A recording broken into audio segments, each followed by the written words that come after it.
on back. All right, let me put my come on. Let me put my shirt on back real quick. What's up, Joel? Okay, it's going off again. Shirts off. I'm prepping for the 18 plus stream exactly.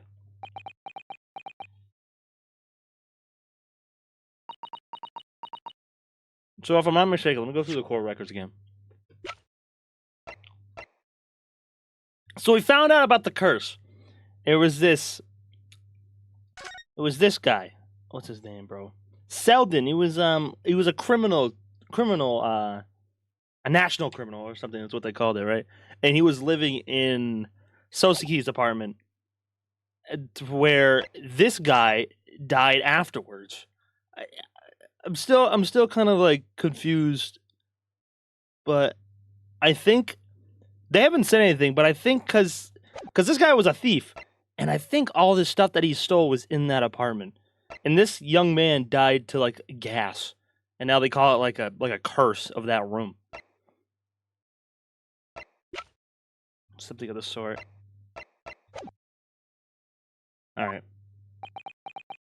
Okay, I'm here. Hi, Dylan. Is it that, Mr. Naruhodo? Yes, it's time to put an end to this now. To the miserable curse that's been plaguing Mr. Natsume, to everything. And in my own small way, I shall do everything I can to help you. I was finishing my rewatch of The Has-Been Pilot. I don't know what that is, but good for you, man. Bridge. I always appreciate your help, Mr. Sato. Ah, good morning to you too, Mr. Natsume. Good morning. Good morning. Locum student, Mr. Naruhodo Esquire. Listen to you two chatting away happily as if the main player of today's trial isn't here. Why would you do that? Why?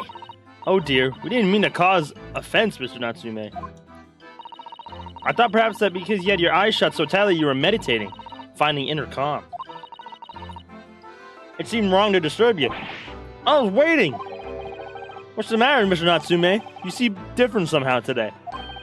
Why, naturally, that's because I've attained spiritual enlightenment. The path of literature, you see, is a journey to discover one's own death. Or such like. That's the sort of morning conversation I was hoping for. That's why I had my eyes shut. I missed the signs, I'm afraid, somehow. You have to forgive me.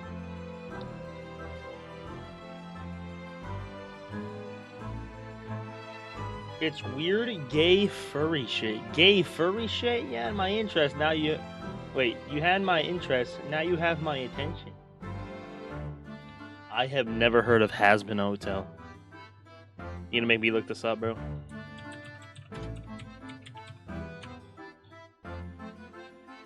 Oh. I've seen the characters. I didn't know that's what it was called. I didn't know that's what it was called.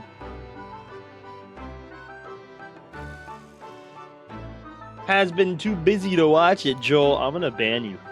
How about that? That was a terrible joke.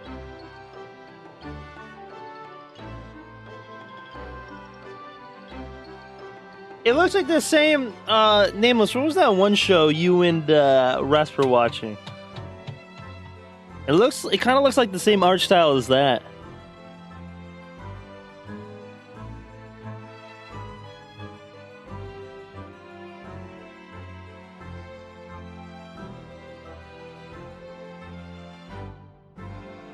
I'm trying to think of the name. Panties and Stockings, yes. That one.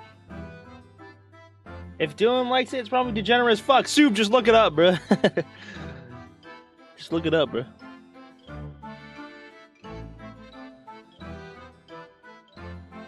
That's the kind of vibe I get off of something like that.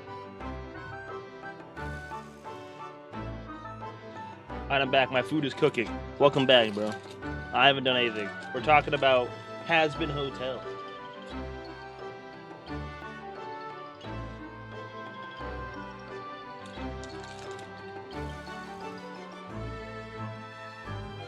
Have you never heard of that show, Dylan?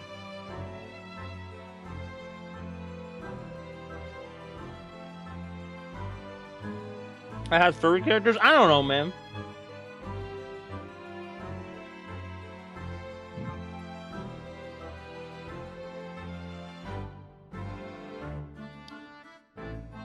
I don't know.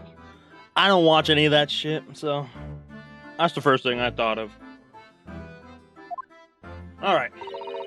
And you mustn't talk of your path leading to you to death, Mr. Natsume. Oh, it's just an example. Oh yes, there it is. Intercom.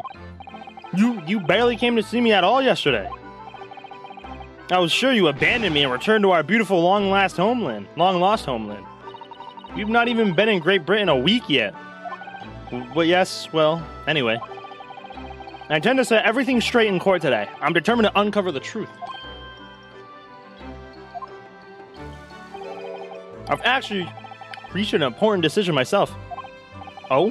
What sort of decision? I shall fill you in on the... I should fill you in after the trial. Alright. It would seem Mr. Sholmes isn't coming today after all. It's a very clever message, I think. My dear fellows, you must win this battle on your own merits. It's a very clear message, I think, that he's overslept again. The great detective, my arch nemesis? Long may he stay away, if you ask me. Defendant and your legal representative, the trial is about to begin. Make your way into the courtroom immediately. Alright, it's time, bro. Today, once again, we face the Reaper. And when the Reaper stands for the prosecution, the defendant's fate is sealed. But I don't believe in that legend any more than I believe in Sotsuki-san's curse. The truth is hidden somewhere, and I won't let it escape me. I have to keep believing in my client and keep fighting to the very end. That's all.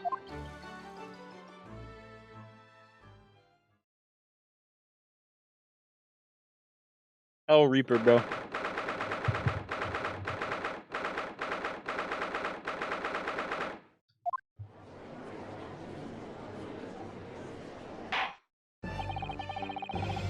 In the name of Her Majesty the Queen, I hereby declare this court to be in session. I call upon the counsels for the prosecution and defense to declare their willingness to proceed. Prosecution is ready. Yes, the defense is ready. Very good. And now I call upon the 6 ladies and gentlemen of the jury, chosen by law to represent the will of the people in this trial. Are you ready to proceed? Absolutely. Justice will be done, you mark my words. I feel obliged to say I feel especially ruthless on days when my hat is sitting just right. Oh, well, I wonder if you could adjust my hat for me. And please, be as ruthless as you like. Hey, yo. Thieves deserve to die if you ask me, especially gas thieves. I've no sympathy for the man at all. Look, I said it yesterday, I'll say it again now. I don't have time for this. I've got my own problems. Oh, may the Lord show us all the light here, and lead his flock to a righteous verdict again today. This jury is very biased. Prosecution's report, please, for the court. In relation to the theory expounded by the defense yesterday regarding the defendant's teeth. So he does have the results.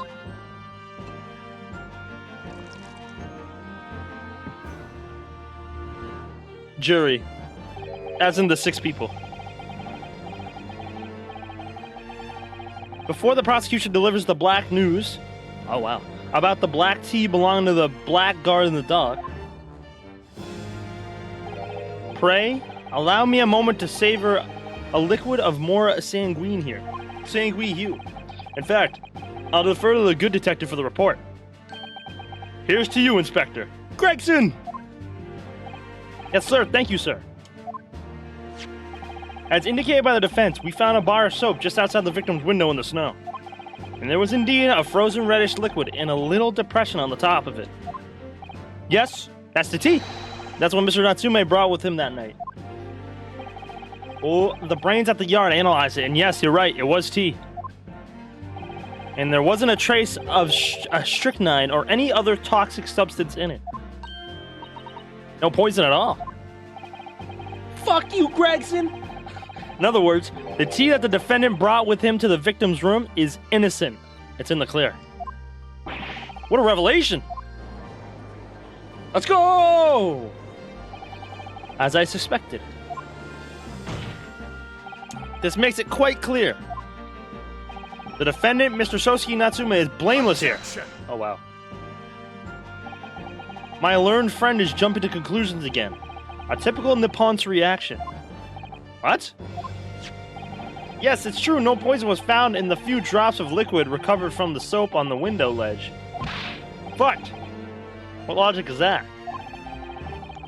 Would you take a drop from the Thames and conclude that the water in the ocean isn't salty? My word, the water in the ocean is extremely salty, Count. Exactly. Unfit for drinking, just as the victim's tea was on the night in question, as the court has already heard. Bitter was the precise word from the lips of Mr. William Shamspeare, whom the prosecution now calls back to the stand. I'm not reading this guy, bro. I'm not reading his lines.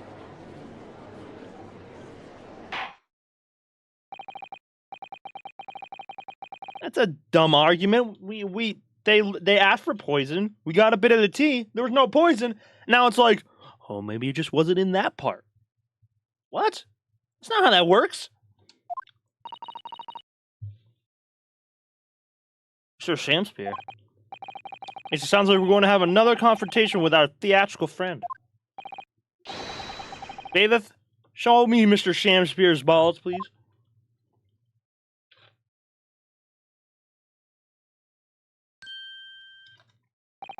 Mr. William Shamspeare, the victim of this despicable crime.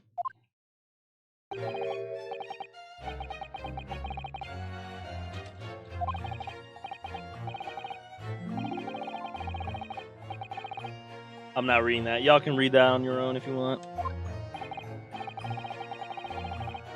Yes, but as we revealed in yesterday's proceedings, the witness is not as innocent as we have perhaps first been led to believe. By using bottles of soap such as this, he has been stealing gas from the supply company. Yes.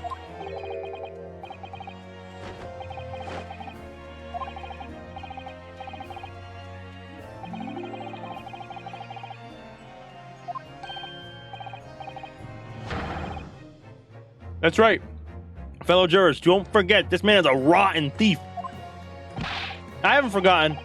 Kept all that about the ice coins a tidy secret, didn't you? You should have owned up sooner. Arrest him, I say. Arrest him at once. And let him feel the sting in my tail. Hey, Otaku man, good morning.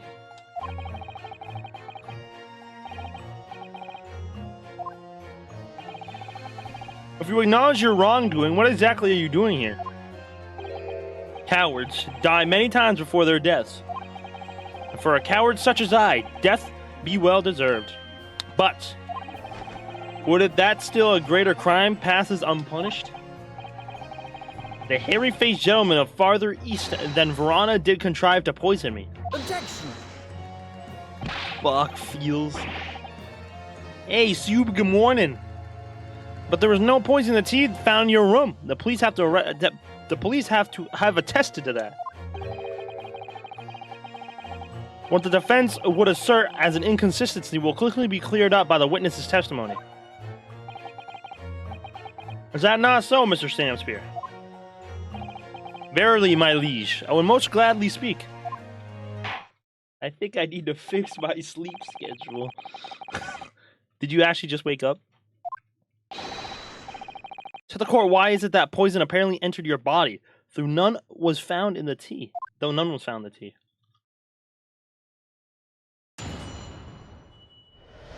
Oh, so we got poison some other way now, huh? Just make me mad. Maybe. I gotta figure out a way to fix my sleep schedule too.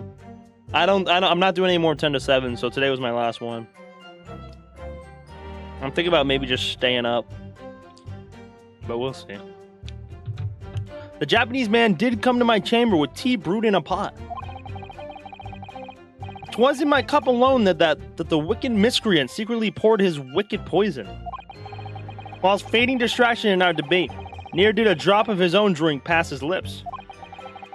When he departed by and by, I did use the tea that remained in his cup to make my coins of ice. Thus, 'tis no surprise that the poison Oh! I got you. Whenever I have trouble sleeping, I fire up an FF14 cutscene compilation. I'm out in 10 minutes tops every time. WSU. The normal way for poison to be administered, in my experience. Quite. Otherwise, it would be disastrous if the poisoner were to mix up the cup, for instance. But no poison bottle was found at the scene. Because, quite simply, the DuPonts took the bottle back to his own room.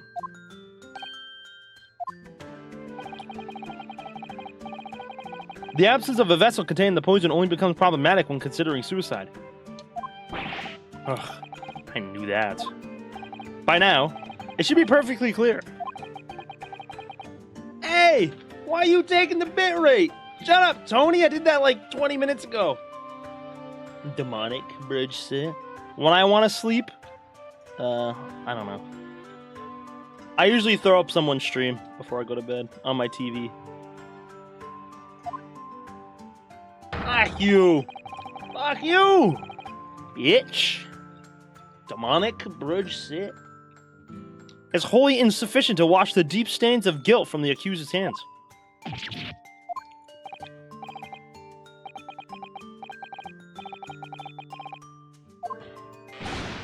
But, listen here, ladies and gentlemen.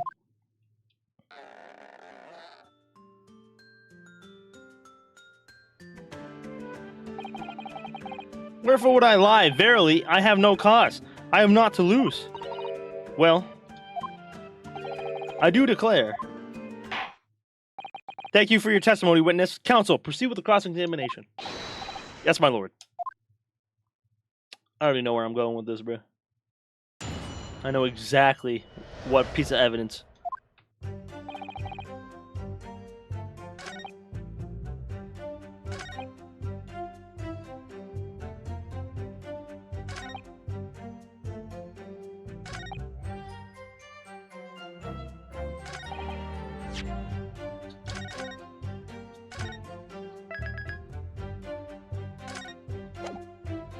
Because as the Japanese say in this game, drink the tea while it's hot. So he's a fucking liar. Objection! Objection! You claim that Mr. Natsume didn't drink a drop of tea in the night in question. That's impossible. How? Chop logic? What is this? You dark, you cloudy fiend? Wow. The two teacups from the scene, one used by the victim, and the other by the defendant, have a clear difference between them. One that represents incontrovertible proof. Incontrovertible? What difference? Look at the inside of the cups. Just here, there's a clearly visible ring. Yes, a tea ring. Commonplace enough. Indeed, such stains occur all too readily when one leaves the tea in the cup for a while. Bam, bam, bam, bam, bam. You're black. Guilty. You're banned.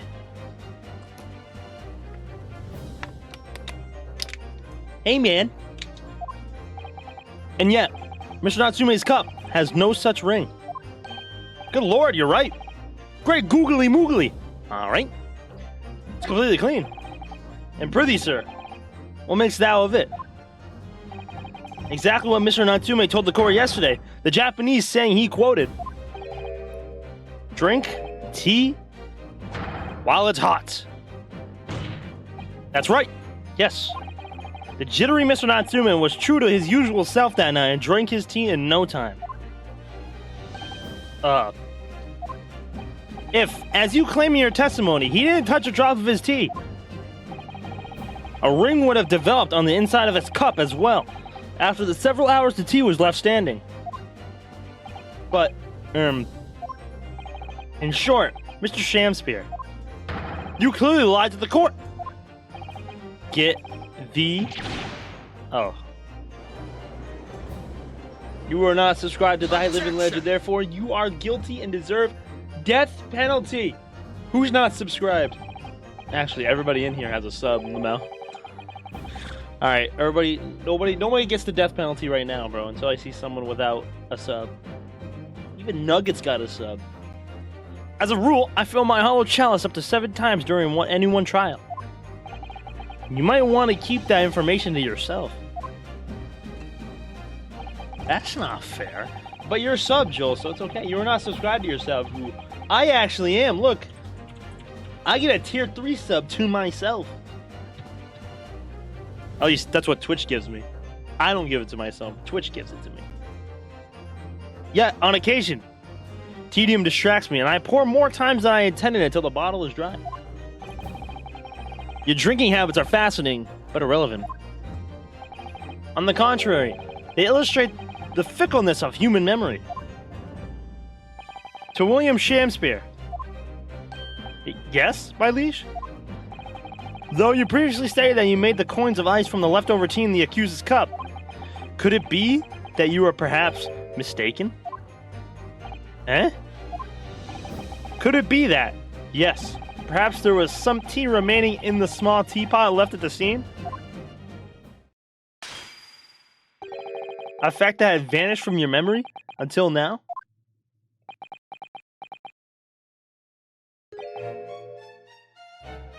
Alright, so now we're just lying, bro. Alright, now we're just lying. For verily, 'tis as though thou hast seen with thine own eyes that night. What?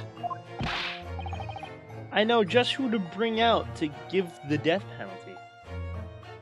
Nightbot. Hi! Morning! Alright, GG's Nightbot. You had the perfect opportunity to use the objection, buddy. That is true. Do I need an objection button on my stream deck. I did plan to use the tea from the Japanese fellow's cup below. When I looked away, it was empty. Nice. Good job, Joel. Looking out for us. And thus, I did use the dregs that festered in the teapot, as my liege did suggest. Objection. Can't just say that. And you've just suddenly remembered now that you made a mistake before? Are we supposed to believe that? Objection! People's memories are imperfect, my learned friend. Which is why we rely on evidence instead. We're fucking lying now, bro! But in any case, it makes no difference. Victor's most recent testimony tells us 2 things of note. Firstly, that the poison was put into the victim's teacup only. And secondly, that this spoiled cup was not the source of the insipid ice coins that bewitched this court. Prosecution makes a fine summary of the facts. Oh, stop it, bro. Fucking liar, bro. Furthermore, that testimony remains valid and in full support of the established facts. In other words, the inconsistency claimed by the defense simply does not exist.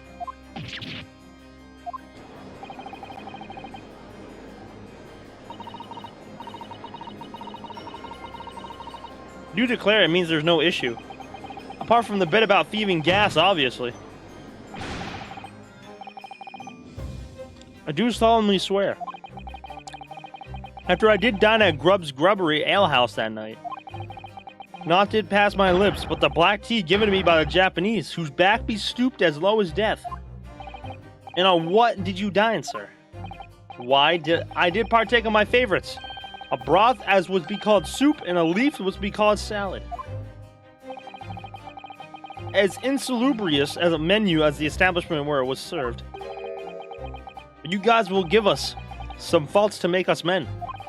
Willing would I suffer what punishment 'tis seen fit to serve a wicked thief of gas. But I pray you wise and noble fellas, never forget the simple truth. That be one thing, and this be another.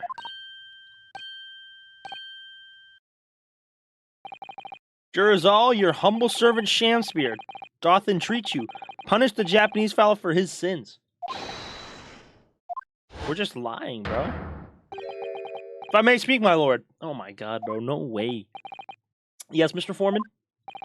I believe we may have been duped by that rotten defense lawyer. What? How is this my fault? I was doing my job by me. I do declare you may be right. We all know the waif there was making coins of ice to keep himself warm. But this lawyer lad says if he's stealing gas, he deserves a dose of poison, eh? He's been leading us up the garden path. That's what he's been doing. I really never said anything like that. What we just heard from the victim there has opened our eyes again. We've reached a decision this time. We won't be swayed from it. The court acknowledges the position of the jury foreman. It will duly hear the jury's findings. What? No. You can't yet. Wow. Ladies and gentlemen of the jury, you will state your decisions now. Guilty! Guilty. This is horse shit, bro. Guilty. Don't say it, lady. Guilty. Oh, come on, lady. Guilty. Guilty. Guilty.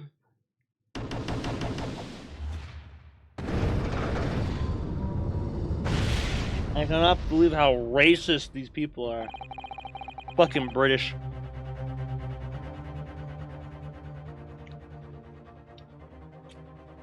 I hereby declare the jury to be in one accord. Oh, fuck you, Shamspear. How is this happening? My lord, the defense asserts its right to carry out a summation examination. Very well. The court upholds the defense's right. Typical. My learned friend is unable to accept the obvious truth. This trial will therefore enter its second summation examination immediately. Jurors, the court calls upon each of you to state the grounds upon which you find the defendant guilty of the crime of which he is charged. I'm trying, Suba, I'm trying. These motherfuckers, bro. It's because we're Japanese. I'm a man of logic, me. And having considered all the evidence, the defendant must logically be guilty. I do agree that gas is far too expensive. I can quite understand why the man would want to avoid paying. The stuff explodes and it can poison you. It's absolutely lethal. Gas is. Gas doesn't come for free. It costs a fortune to deliver it around the city and maintain the pipes. Truth be told, the tea my wife serves up for me is a little sketchy at times. If nothing else passed the victim's lips that night, there's no other explanation, is there? What if there was a gas leak?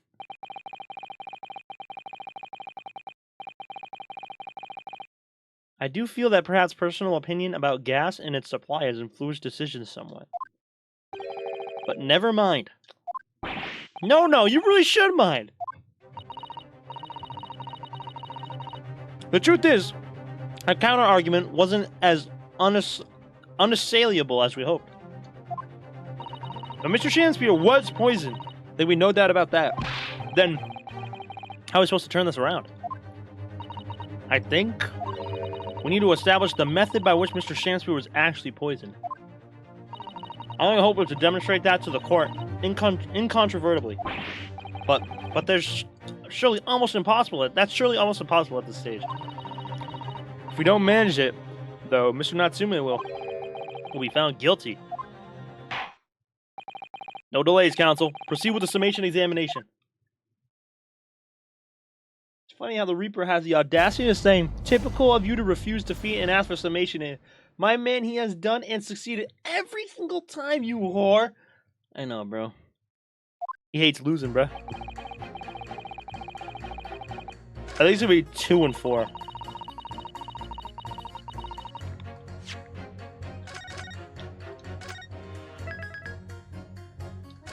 I'm gonna pit 2 and 4 against each other and see what happens.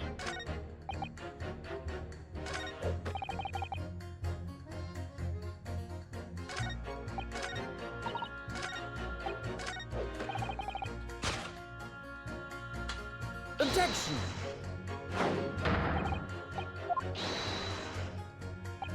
Fuck. I'm just have to press him.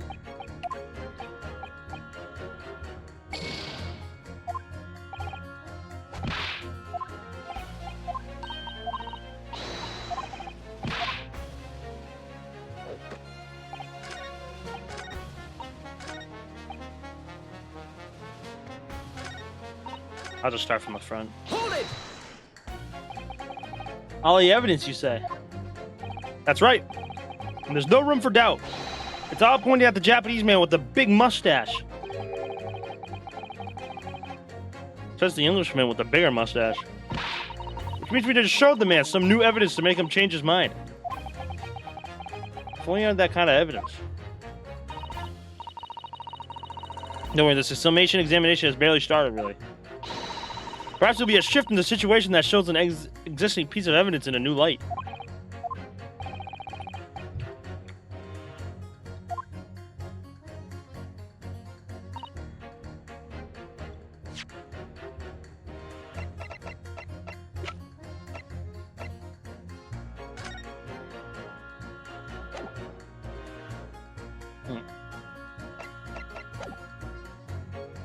Hold it! This is the time or the place to be discussing the price of gas, madam. But really, think of the injustice. Air is gas and air is free. Why should Ultima gas cost money? It makes my blood boil. I can feel myself becoming more ruthless than ever. This isn't a time or place to be ruthless either. If I might interject here. Yes, madam? It seems my fellow juror takes issue with the price of our company charges for gas. But it's precisely because of thieves like this man that make the cost go up. Oh, what a beastly man. That unkept mustache, those hunched shoulders, poisoning tea and stealing gas, utterly forgivable. No, Mr. Natsume is the one who's been stealing gas. I'll thank you not to go adding on more crimes. Mr. Natsume hasn't been poisoning tea either. Well, anyway, I've quite made up my mind. It's as made up as the price of gas.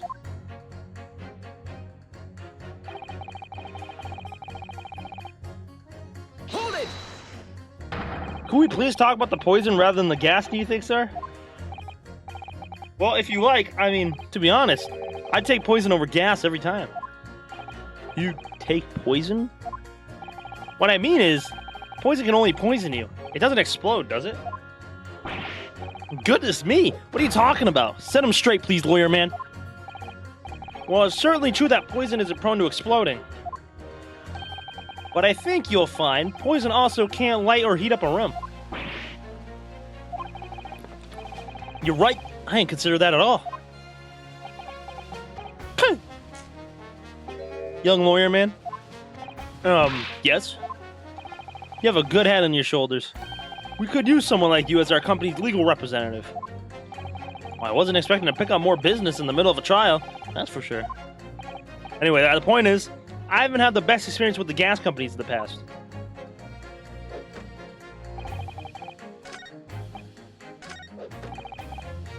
Hold it! Could we please refrain from all this talk of gas? There's an all-out attack underway here, in case you hadn't noticed, against my company's gas. And I'm supposed to sit here and take it, am I? I don't think so. She's really buzzing now. All I've heard about are wonderful fuels, explosions, and poisonings. What about electricity, What about getting electrocuted? What about that? A little explosion here and there is nothing in comparison.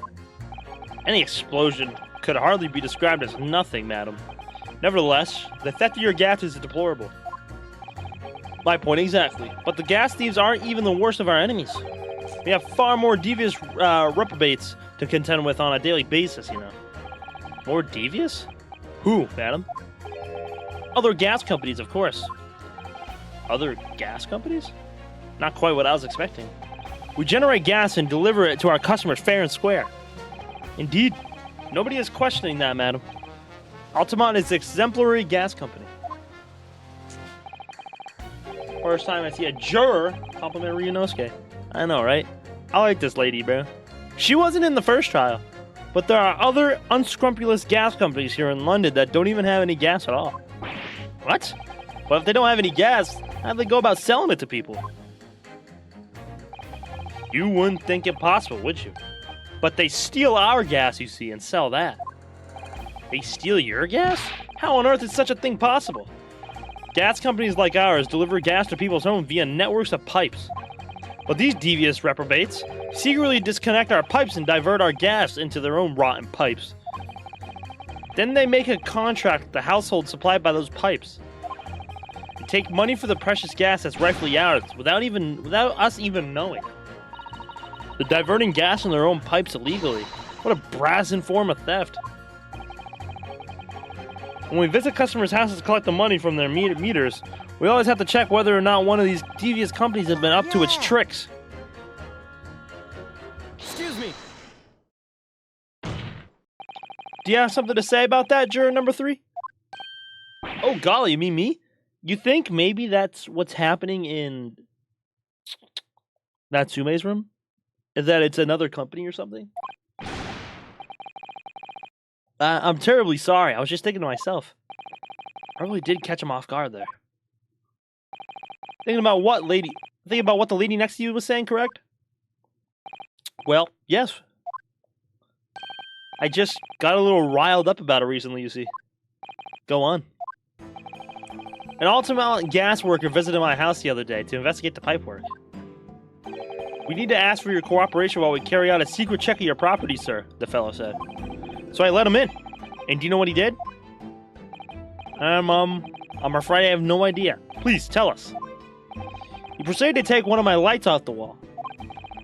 Then he grabbed the exposed mouth of the pipe and started blowing into it. What do you think you're doing, young man? You're giving away company secrets there. Oh, please, everybody knows. But it was very nearly the death of me, I can tell you. What do you mean? I'll explain, if you don't mind. As I said before, these unscrupulous other gas companies connect their customers to our network, to our pipe network. Yes, but how does blowing in the pipes come into it? Obviously, there's gas in the pipes. It's at a fairly low pressure. By blowing air through the pipe, you can make the pressure drop temporarily. And if you do that, any lights connected to the same pipe will flicker for a moment. Ah, I see. In other words, if upon blowing into the pipe, the lights of an adjacent property that has no contract with your company flicker, you can know that these devious scoundrels have been meddling with the pipes. So there is another company with their pipes, or that's in that house. Exactly, my lord. That's it in a nutshell. It's the reason why we have teams of workers going around neighborhoods to investigate which lights flicker. The trouble is, the particular worker who came to my house didn't know the strength of his own breath. He blew down the pipe with all his might. You can guess what happened, can't you? Well, if you blew hard, then... Wait, you mean... That's right. The lights didn't just flicker. They went out, along with the stove. Gas started pouring into the house. What a disaster. The gas supply must have been interrupted briefly because the man blew too hard, so the flames went out. I'm afraid I yelled at the fellow. Are you trying to kill us all, I said? So by disconnecting a lamp and blowing it into the exposed gas pipe, it's possible to extinguish lamps and stoves connected to the same network of pipes. And then when the gas starts flowing again, it just silently seeps into the room. Mr. Naruhodo, I think perhaps... Yes, this is almost certainly the clue that we've been hoping for. Juror number 3, the defense requests that you amend your statement to include that information. Oh, well, if you like. I don't mind. Well, I do! That's our company's secret method of identifying the rogues that try to diddle us. Like I said, madam, it's widely known already. Very well, juror number 3, you will amend your statement accordingly. Yes, my lord. I'm not really sure what the point of all this is.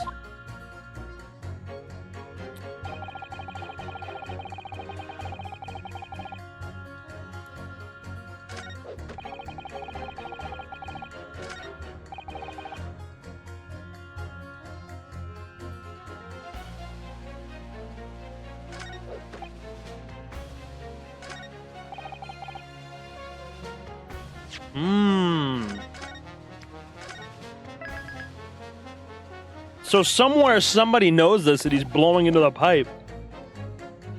Hold it! It's more just trying to figure out who.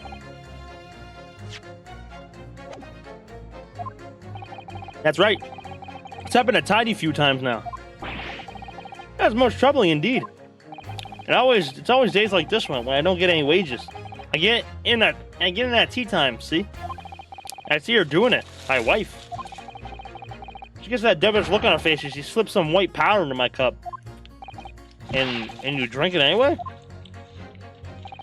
I brought up proper I was. If someone gives you a cuppa, you drink it. What happened to you? What did it taste like? It was god awful, believe you me. Salty as hell.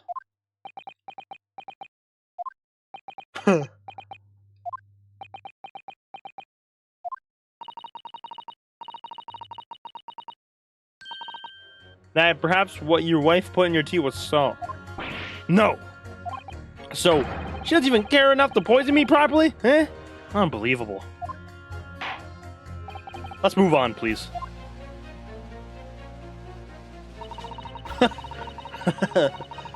She doesn't even love me to poison me? Ridiculous. Hold it! Does that mean that if the victim could be shown to have ingested something else, you change your leaning? Sorry? What's that now? Oh, I was just saying, if the victim did actually eat or drink something else on the night... What's the matter with you? Sorry? I said if nothing else passed the victim's lips that night. There's no other explanation, is there? Have you been listening to me at all? I feel like there's an English expression about a pot and a kettle that's appropriate here.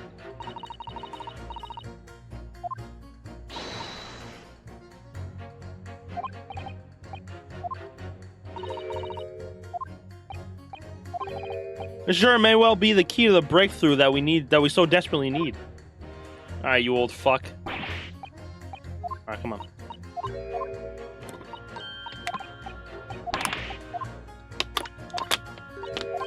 I got it. I got it, Susato, I got it. Damn!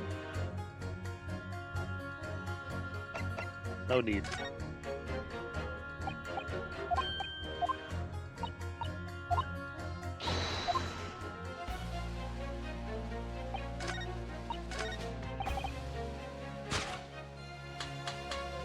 Objection!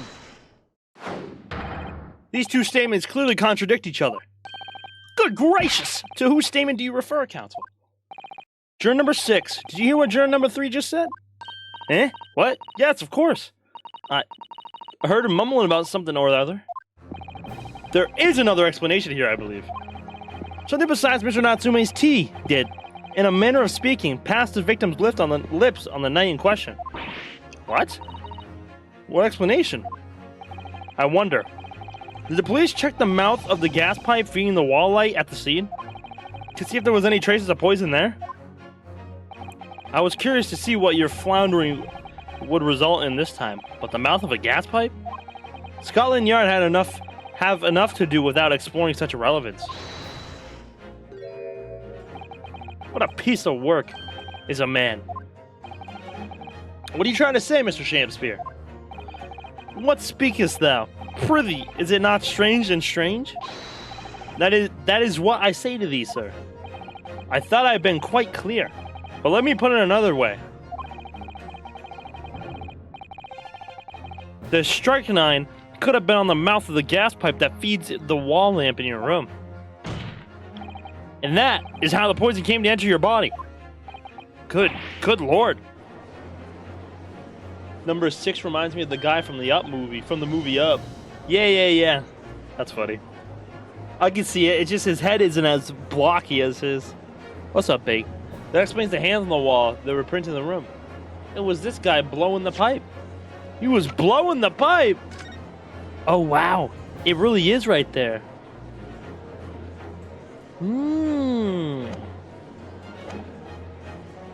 Are they tasty then? Gas pipes? Is that what he's trying to say? So it's him! He's the one that's blowing into the pipe. And he's trying to... Is he trying to kill fucking Natsume? Interesting. Or as the gentleman suggested that the poor man was so desperately hungry, he tried to fill his belly with gas. Perhaps no actress will perform a kiss scene with him, For shame, madam, speaking thy fancy. I assure you, I'm not such a buffoon that I have to kiss pipes. Objection! This is no summation examination. This is a farce.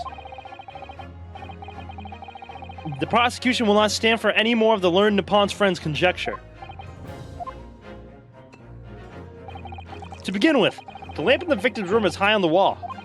In order to place his lips on the pipe that feeds it, he would have been a contortionist. These are empty assertions. There is no possible proof that the man did as you say. But on the contrary, it's true that I have no proof that Mr. Chancellor put his lips to the pipe. However, I can say with some certainty that on multiple occasions, Mr. Shakespeare has been doing something in front of that lamp on his wall. And I have evidence to prove it. Alright, you've got our attention, lad. I'd like to see how you can be so sure of yourself. So would I. Let's see this evidence then. Now that I've got the jury's here, I need to make this opportunity count. This is the proof that, time and time again, Mr. Shakespeare stood in front of his gas lamp. Take that! Yeah, just like we did with the other guy. That's how we killed him. These are, wait, what are they called? Yes, skin prints that were found at the scene. Skin prints, counsel? I've never heard of such a thing. The Justice Ministry is currently assessing whether or not to permit fingerprints as evidence in court, however. My lord, this is an exciting new forensic technique developed by the great detective, Mr. Sherlock Holmes. It reveals all the places that Mr. Shakespeare touched in his room. I've never seen anything like it. I mean, that's black magic, isn't it? Well, if anyone could invent something like this, it's that great Sholmes fellow, that's for sure. I agree. This month's edition of Engineering Thumbs was quite fascinating. We found skin prints at many places that you would expect. On the table, on the costumes. However, Mr. Shakespeare also appears to have been touching some very unexpected places in his room. For example, here. Around the hanging picture there? Indeed. Multiple handprints appear to be visible. Well, I wonder, could he have been appreciating the artwork, perhaps? At first, my colleagues and I thought the same. However, imagine standing with your hands where those prints are, and you would find yourself directly in front of...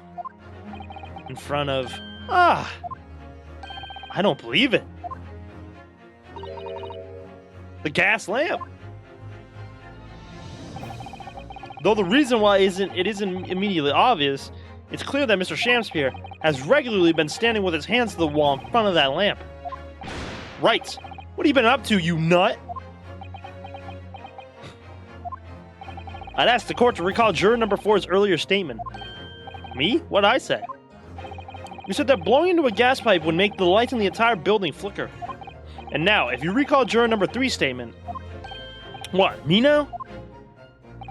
When the gas worker who visited his home blew with too much force into the pipe, it caused all the lights in the gas stove to go out, and gas started leaking into the rooms. Obviously, that incident was an accident. However, the simple fact is, if Mr. Shakespeare were to have blown hard into the gas pipe here in his room, he could have extinguished every other light and gas stove in the building at will. Crikey! Are you suggesting that the man purposefully caused the gas to... Objection! Here we go, bro. This guy's literally fucking Godot, man. With all this pouring of liquid.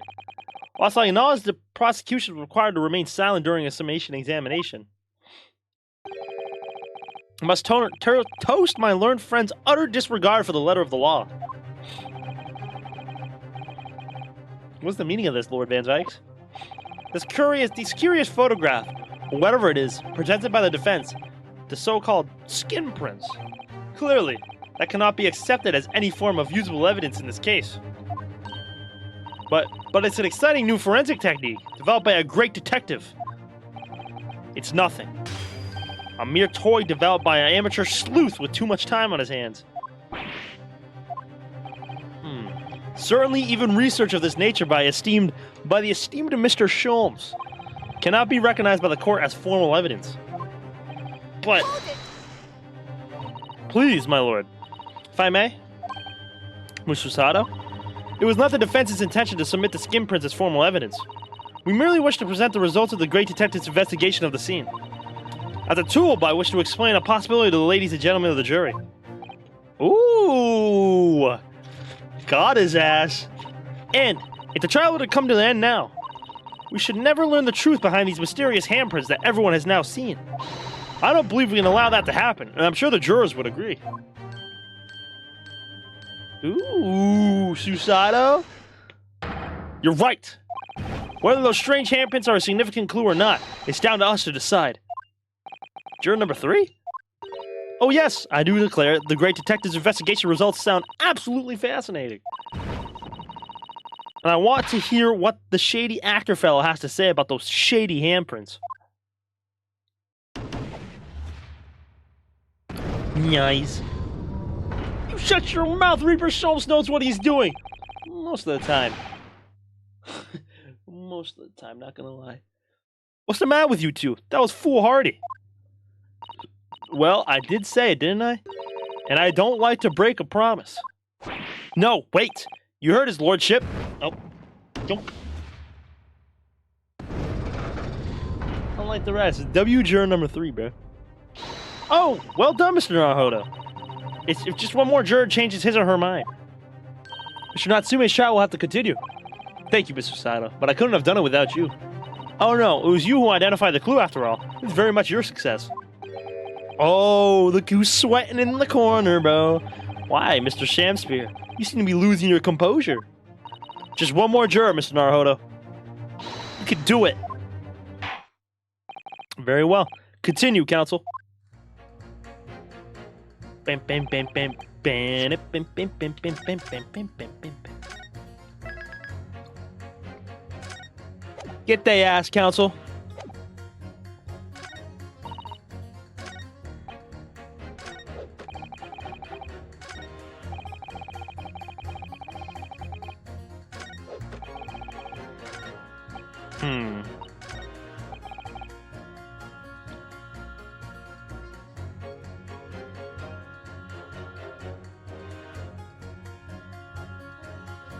Hold it!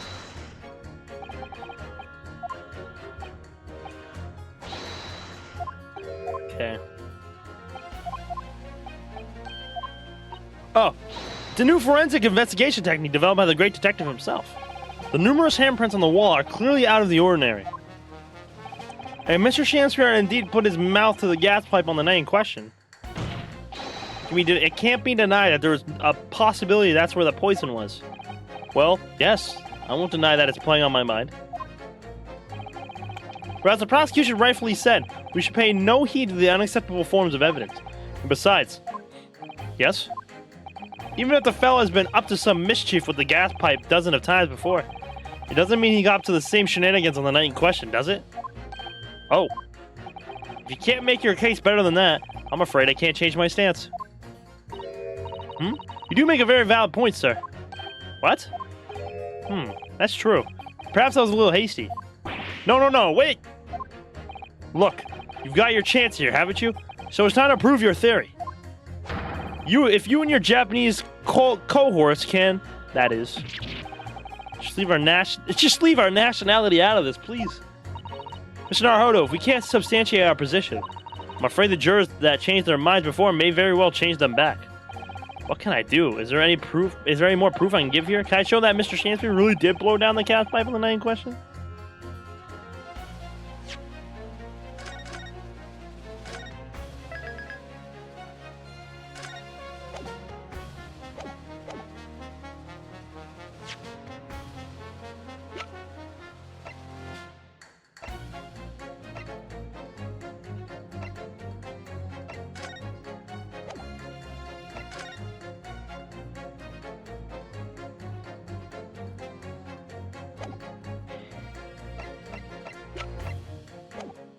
I have supporting testimony? No, in truth, I don't have evidence to support my theory. However, there is witness testimony that substantiates it. What's that? Testimony. This is incredible. Whose testimony? Yes, it's all connected. Everything is linked.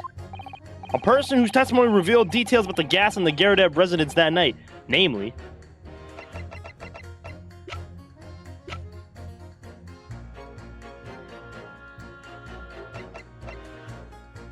Is it Natsume? Or is it Garadeb? Garadeb saw the lights flicker. gonna go get it. Take that! Fuck.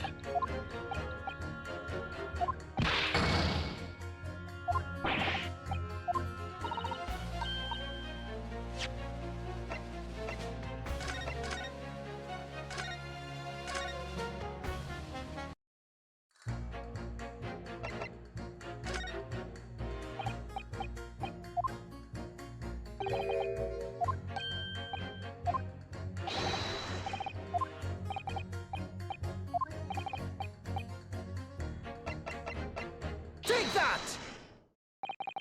Because, I mean, Garrett was talking about the lights being flickering and whatnot. Obviously, I'm talking about the defendant, Mr. Shosuke Natsume himself. The defendant? At the very beginning of the proceedings here in court yesterday, Mr. Natsume said the following. My lodgings. There's been a whole series of strange happenings in my lodgings. Even of that fateful night it happened, when I returned from Mr. Shamspear's room. I lit my gas stove and climbed into bed, but before long, the stove went out, and somebody tried to kill me. On the night in question, the gas in the defendant's room went out. So I asked the court, was that a mere coincidence or not? Good golly! So that Shamspear fellow blew air into the gas pipe to make the man's stove go out on purpose? Now hold on your horses there. What would he do that for? Oh, look at him! Mr. Foreman! What is it, man? We cannot allow judgment to be passed while this doubt remains. It's true that I don't have conclusive evidence yet, however. You must surely agree, there is more to this case than meets the eye. It's funny how this guy has been in pretty much every case, even though he was part of the first trial of the first game. Fair enough. Like I said at the outset, I'm a man of logic, first and foremost. Oop.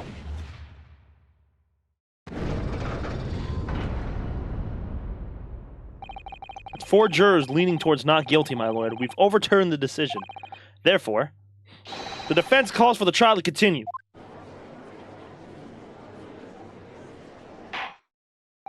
As the defense has rightfully indicated, the summation examination has concluded with a majority of jurors altering their decisions. 2 jury members now call guilty, 4 now call not guilty. Therefore, the jury's opinion is conflicted, and in accordance with the law of this land, I hereby order the continuation of this trial. Let's go! Mr. William Shamspear. My lord, how can thy humble Shamspear serve thee? What say you respond to the various revelations made during the summation examination? So God mend me, I do solemnly swear, I recall aught of either, the lamp or the pipe. But your handprints have made a tiny mess all over the wall there. How do you explain that, eh? I am done with this. The dignity of this great courtroom has been sullied enough already. Juror number 5. Who, me? As I went to some pains to point out already, a print from the self-professed detective's toy has no place in British court of law.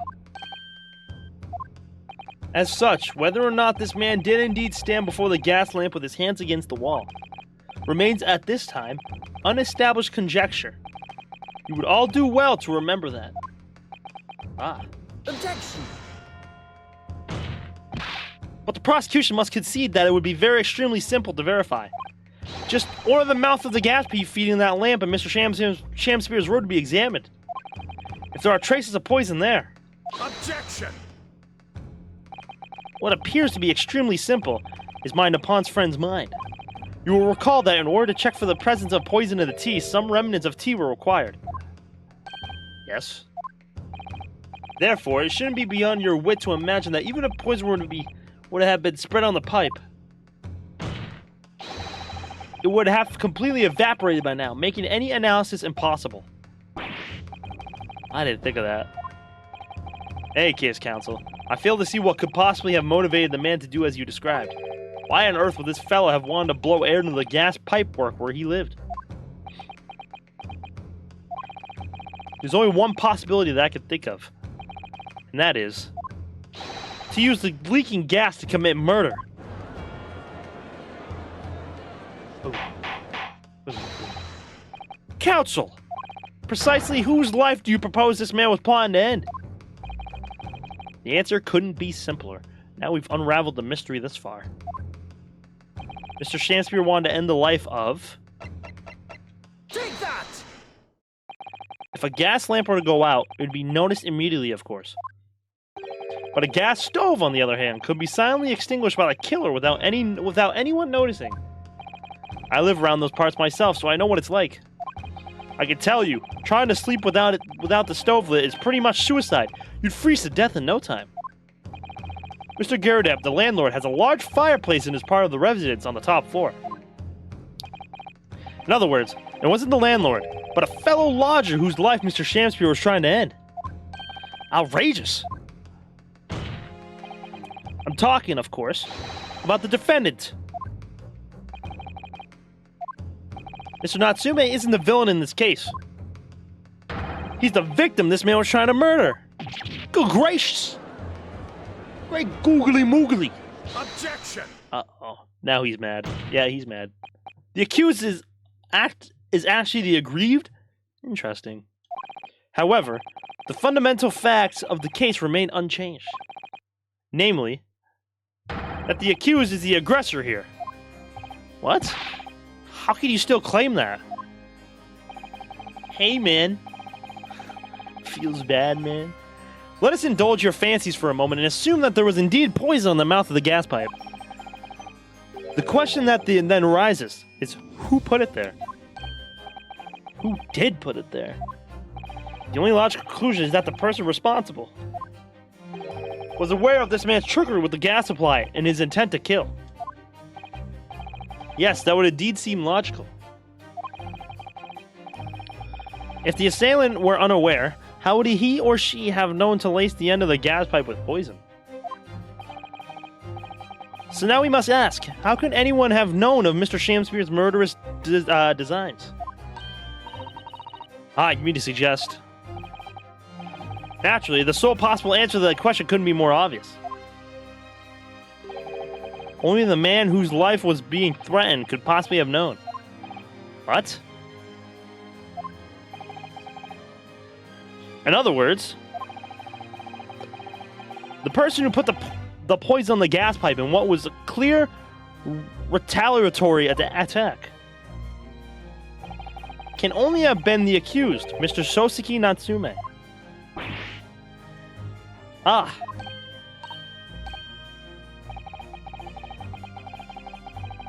Whatever Mr. William Shamspeare may or may not have contrived to do, he was nevertheless the victim of a potentially lethal poison attack. And the only person who could possibly have perpetrated that attack is the accused, Mr. Natsume. The defense counsel's theorizing has failed to avert suspicion from the accused. Far from it. In fact, now that a clear motive for the poisoning has been successfully established, that suspicion is greater than ever. Would you not agree, my Nippons friend? Uh-oh.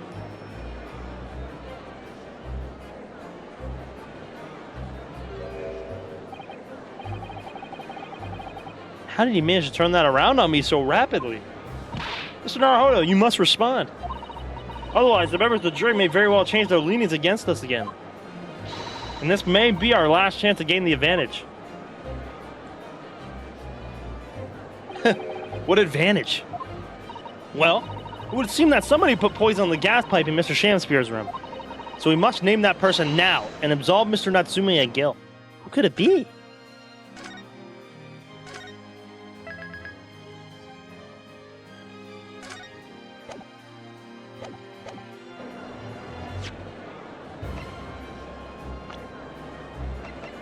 Could it have been this motherfucker?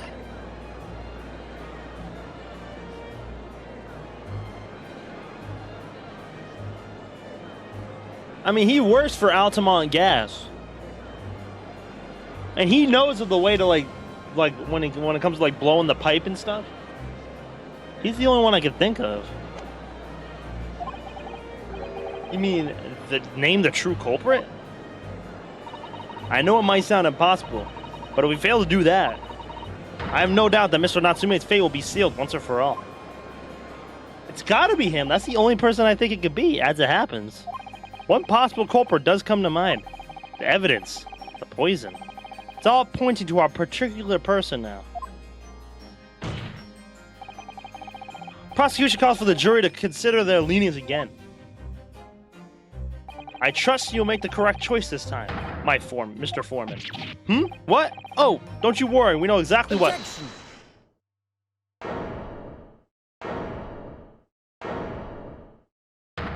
Shamspear? There was one other person who I believe could have been involved in all this. The true culprit of this crime. The true culprit?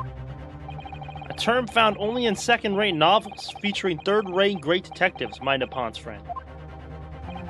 But why not? This farce has gone on for so long already, I see no reason to cut it short before its disappointing climax.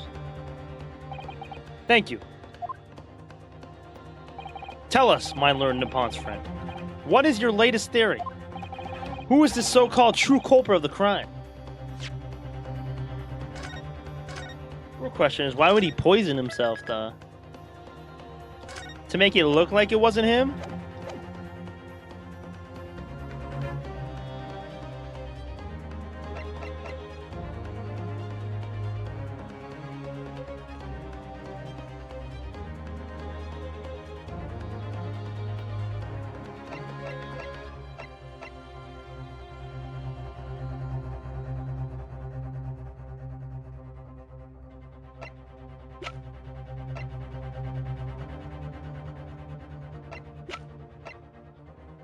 Take that!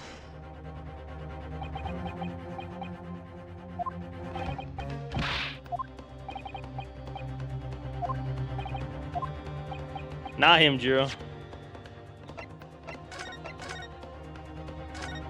I think it's Meter Man.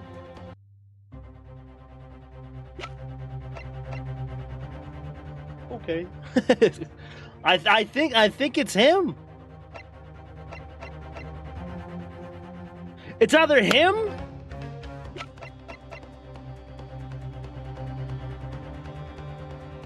or it's her.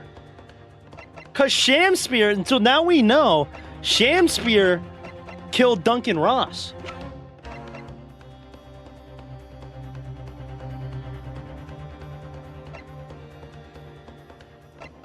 I'm gonna try Meter Man.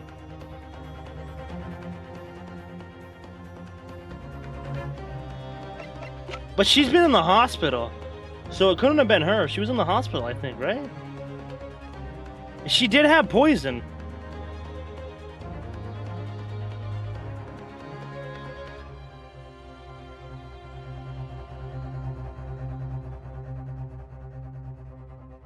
Take that!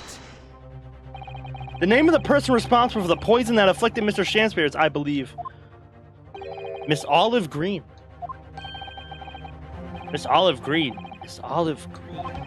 I do feel as though I've heard that name in the recent past, Counsel, but I don't recall where. Miss Olive Green? The woman from 6 days ago. Ah! Look at me using my brain! The victim in the recent case of stabbing on Briar Road. An incident for which Mr. Natsume was arrested, I hasten to add. Oh, of course, yes. Miss Green. She was left comatose for some 3 days, I believe. I hear she regained consciousness 2 days ago. I highly remind the court that Mr. Shamspear's poisoning took place 3 days ago. Given that the woman was lying comatose in a hospital bed at the time, she appears to have a rather fine alibi. True. On the night that the incident occurred, Miss Green was in the hospital unconscious. So on the face of it, it would seem she couldn't possibly be responsible, but still. My colleagues and I visited Miss Green in the hospital yesterday. They found her to be in possession of a bottle of poison. Good gracious, she had poison? And there was another fact that linked Miss Green to this case as well. The defense requests that she be brought to the witness stand in order to explain the details to the court. Tell me, Mr. Shamspear. He knows her, too. He's probably the one that told her to go to that bookstore. Are you acquainted with Miss Green? Eh? No, never heard of her. Judging by the look on Mr. Shakespeare's face, I think perhaps he genuinely doesn't know her. At least, not by name. As the voice of Her Majesty's prosecution here, I adhere to my word. You will see my learned upon his friend farce through to its conclusion. I appreciate that. Prosecution requests a short recess, my lord, in order to subpoena the witness and bring her here. Yes, Miss Olive Green. Indeed, my lord. 1 hour should be sufficient. Very well, I grant the request. Excellent, I hope. The defense has made a most extraordinary accusation, I must say. But at the present time, I feel the prosecution's argument remains largely uncontested. Accordingly, I'm afraid the defendant and his culpability remain the sole subject of this court's attention. Thank you, counsels. We'll reconvene in an hour. Court is adjourned. Whew!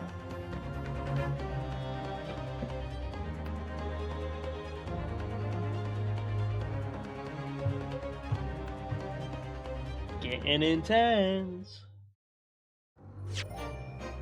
Bing, bing, bing, bing, bing, bing. Alright, hold on. Let me go get a drink real quick. I will be right back, fellas.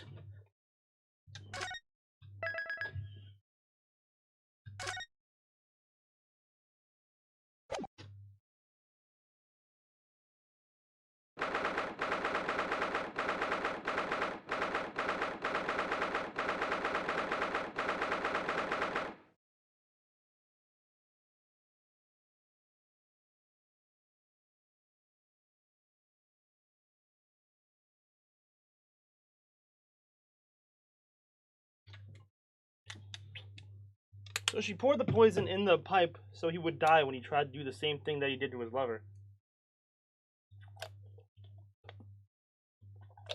But it's more about finding out when, though. Because when the pipe thing happened, she was in the hospital comatose. Because her stabbing happened a couple days ago and she was in the hospital.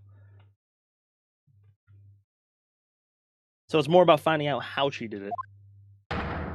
Joyful, jubilant jumping jacks. Oh, Mr. Natsume. I'm so pleased for you. Locum student Mr. Naruhodo Esquire and non-locum judicial assistant Miss Miko Toba Esquiress. Now finally, at long last, there could be proof. Proof that I'm innocent. Proof that my tea is innocent. Good morning, my dear fellows. Herlock Sholmes. May you drink my tepid tea and fall forever silent. I thought the tea was innocent. Oh, Mr. Sholmes, you came. How wonderful. Please save your derision. I know what you're all thinking. Good morning, he says, when it's very nearly time for luncheon? Your scorn is written clearly across your faces. Nobody said or thought anything of the sort. Truth is, I was determined that today would be the day, as sleep seduced me last night, I thought. Tomorrow, for once, I shall not oversleep. I'll rise early and be present in court to support my companions. Such spirited determination has a beauty all of its own, does it not? Oh, yes. And then, I began to muse on the subject. I begin to muse on the subject. Why do people oversleep? I queried. Why time after time do they make the same foolish blunder? And the answer came to me at once. It's so delightfully simple. People oversleep because they sleep. Well, is that not an astute insight into the matter? Oh, yes. Upon which realization, I attempted an experiment. I didn't sleep a wink at all. I didn't sleep a wink all night. And the results? By first light, I was exhausted and began to be assailed by fits of drowsiness. Shocking. And so the conclusion of last night's experiment is this.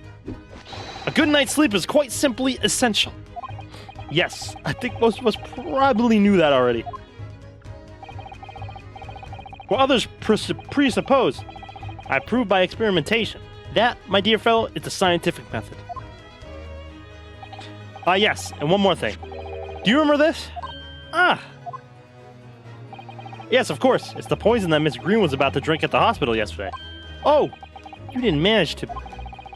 It was a laborious task as the bottle was near empty, but such inconveniences do not hinder Sholmes. I fucking love this song, bro.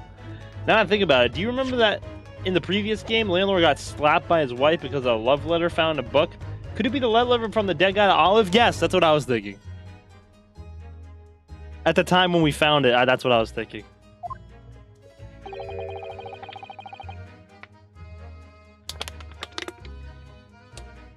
I managed to confirm that it contained strychnine, so I was right.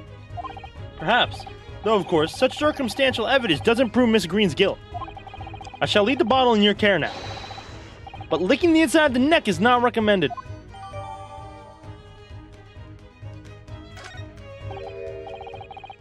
Could I have a word? Gregson! How good of you to come! Forget it, excuse me. Wait a minute, Inspector. I, don't wish to make a nuisance of myself. From the look on your face, I'd say it's someone else who you think is making a nuisance of himself. My dear Inspector, please speak freely. Pretend that I'm not here. Believe me, if I could do that, life would be a whole lot simpler for me. Do you have the results, Inspector, of the investigation of Mr. Shamspeare's room? Not yet. Shouldn't be long now, though. No, I'm here about something else. That dead convict, actually. Oh, you mean the man from this newspaper article we discovered yesterday in Mr. Shamspeare's room? A man by the name of, yes, Selden. I went through the archives at the yard and dug out the fellow's file. There's something in there that, well, caught my eye. Something caught your eye? What, Inspector? What? I've copied out the relevant parts for you, so you can read it for yourselves. Thank you. W. Gregson, how can you hate this guy, Jiro? Gregson's a W. These documents include the details that were in the newspaper cutting we found in Mr. Shamspeare's room. I'll rearrange everything in the court record so we don't have to duplicate information. Why are you giving us a copy of this important file, though? Well, you're the ones who turned up the clue in the first place, aren't you? I'm just making sure things get handled in the proper fashion. Oh, Scotland Yard's workers are so wonderful. And my dear fellows. And the inspector here is a shining diamond in its crown. A shining diamond in the rough, maybe.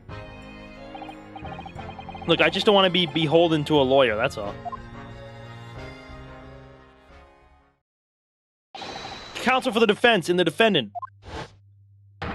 Count proceedings about to resume. Make your way into the courtroom at once. Can I actually look at this? Okay, here we go.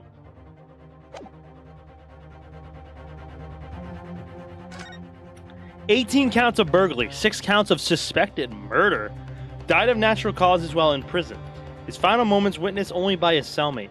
The estimated 1,000 pounds worth of loot he stole remains unrecovered."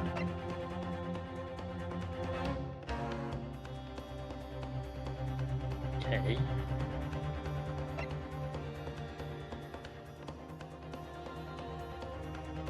Eighteen counts of burglary, 16 counts of suspected murder.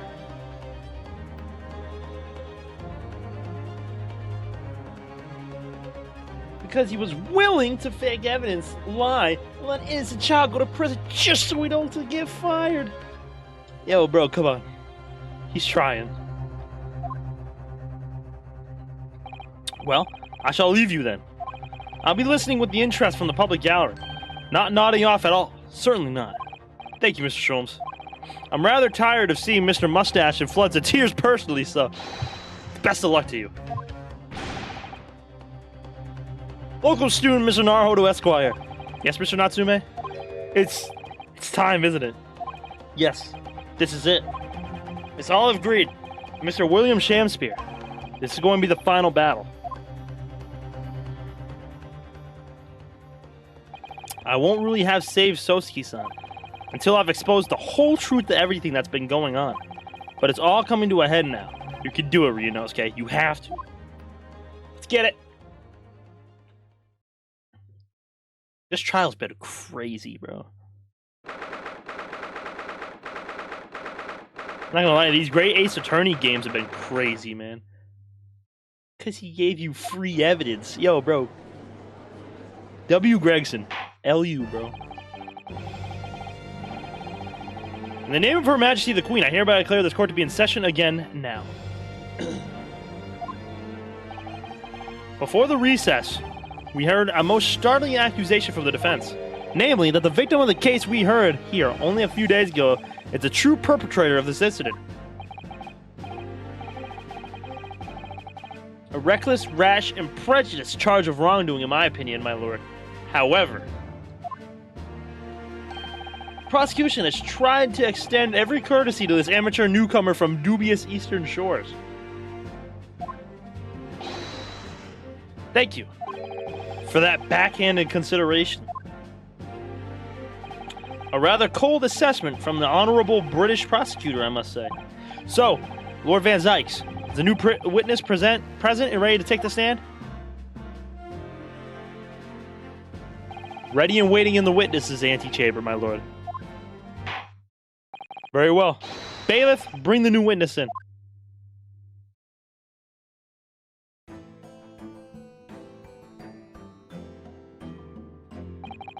Witnesses, state your names and occupation for the court, please. William Shakespeare, my liege. For mine occupation, I can say only that I be a tragic victim to be pitied.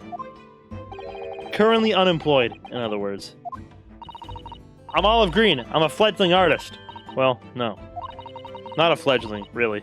A hopeless failure who's too weak-spirited to admit she has no talent, I suppose. Also currently unemployed, in other words. What a... Oh my god. Mr. Shakespeare, my lord, I am thy humbled servant. I'm afraid that you are no longer merely the victim in this affair. The possibility has been raised that you are in fact the assailant, intent of taking the life of your fellow lodger. The part you have played in this whole business will be thoroughly scrutinized, I assure you. I would for naught else, my lord. And Miss Green. Yes? You are aware of the reason you have been summoned to this courtroom today, I presume? Yes, the officer did explain. He said I poisoned this ridiculous buffoon. And do you accept the charge, Miss Green? I don't know anything about any poisoning. And I don't know anything about this man. That's a lie and a half. Come, lady, die to live. Verily, I know not thy prickly pea-pigmented personage.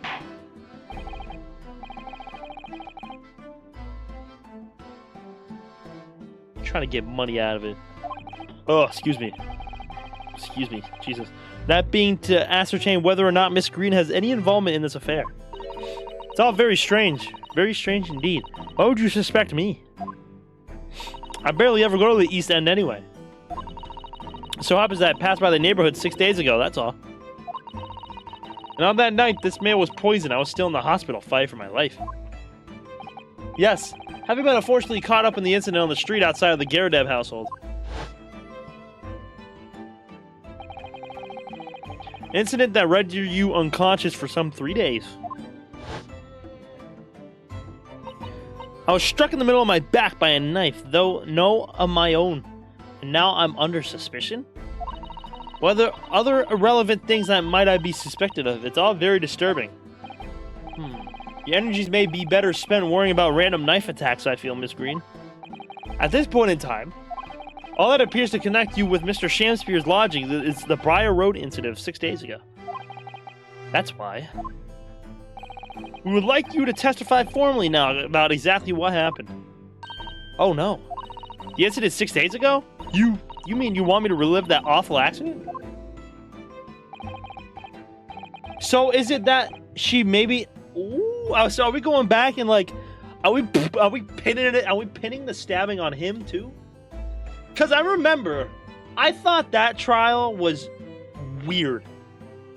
That, out of the sheer luck, she got stabbed by a knife that was thrown out a window and fell directly into her back.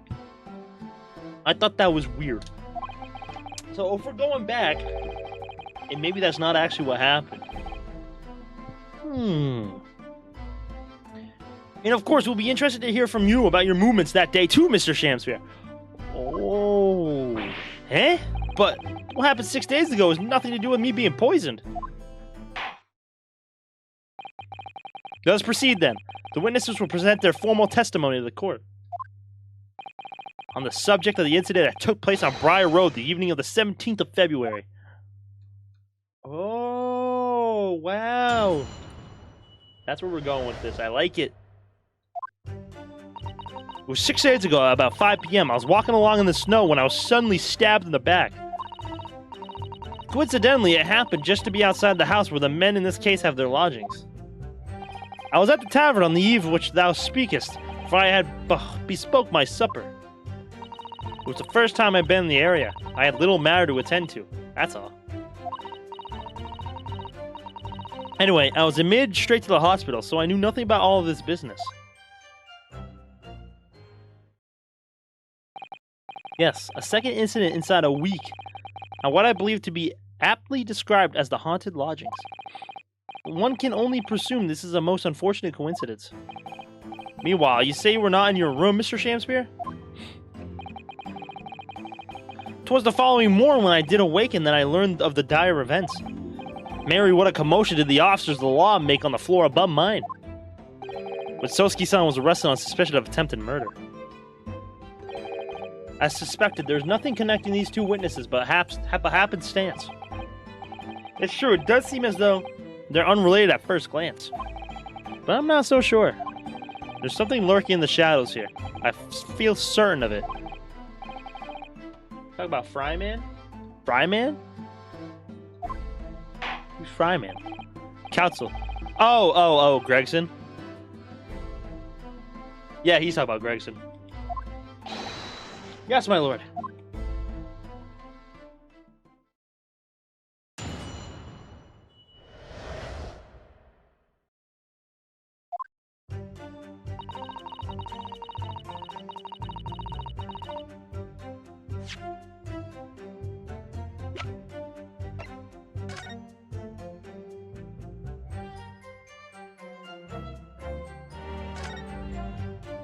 So this is the poison we've been hearing so much about. Strychnine. There are a few remnants on the bottom of the bottle here. Look. You mustn't be tempted to try it. Of course not. As long as we don't lose this trial. No. Even if we lose the trial. No. We mustn't lose the trial in the first place, Mr. Naruhodo. Make up your mind, Susato.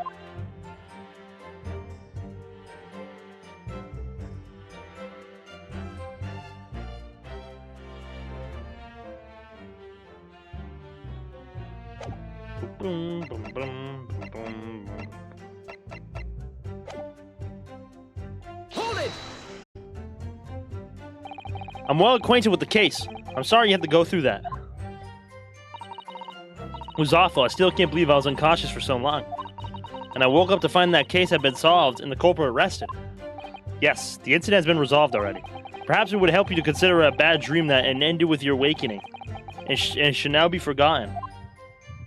Yes, I suppose so. Thank you. But before you put it completely behind you, Miss Green, I need you to remember the details one last time. You must tell the court exactly what happened that day, for us to arrive at the truth about this new case. The trouble is, there's nothing to tell, really. I was just walking along the pavement.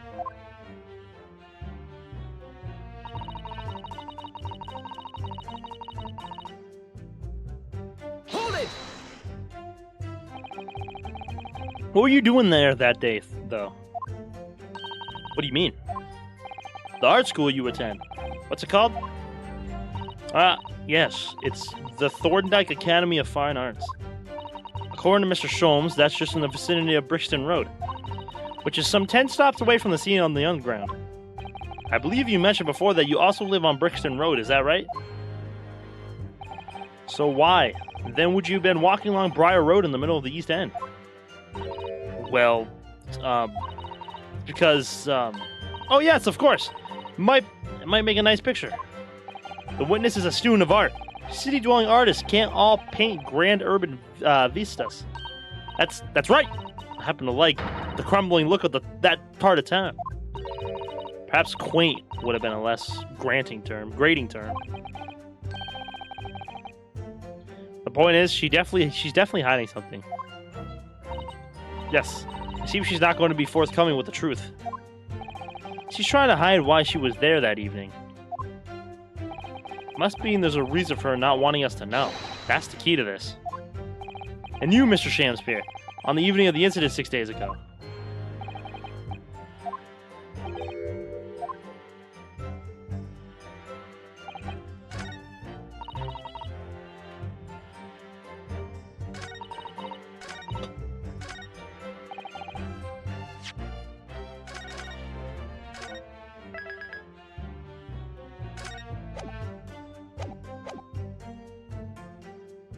Hold it!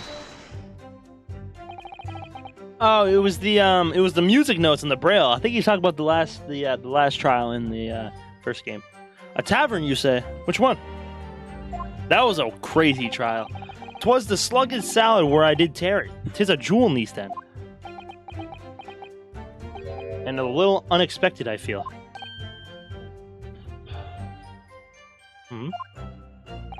What do you mean, Lord Van Zykes?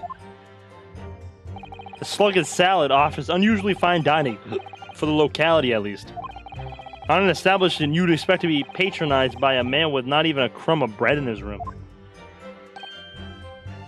Huh! It's true! The menu lists premium crusts of bread and glasses of water and different levels of cloudiness. Hey man.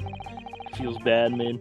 I would have expected Grub's grubbery in the local vicinity to be more appropriate for your means. Watery soup and mushy peas, or rather, soupy water and pea-like mush. All equally appetizing. I just want to try some water at a different pub for once. What's wrong with that? How different can water really be? Perhaps there's a more plausible explanation. A specific reason why he had to go to that particular establishment. Agreed. The fact that on the day of all days he dined at a place he wouldn't normally does stand out. So Mr. Shamspear's own actions on the day of the incident 6 days ago were slightly suspicious. I wonder if we have some evidence that could explain those actions.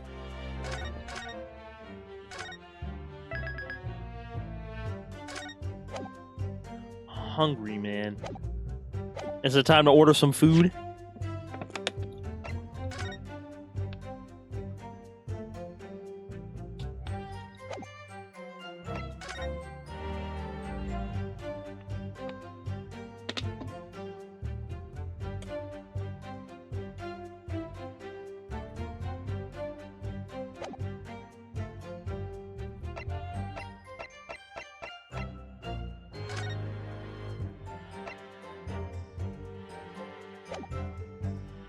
Yeah.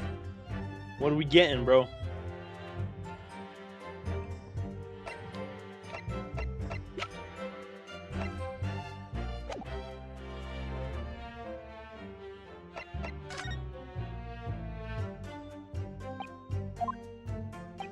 Yes, sire? On the day in question, is it not the case that you visited the Slugged Salad, a place you don't normally patronize?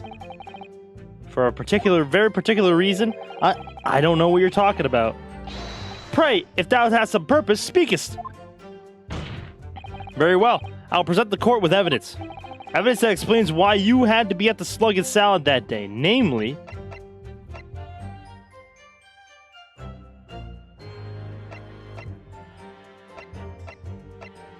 I don't think I have anything, bro.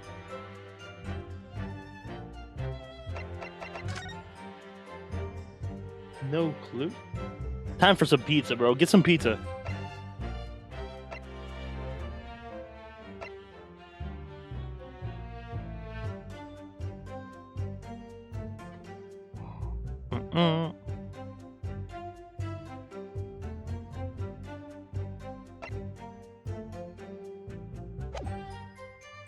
I don't think I have anything for this.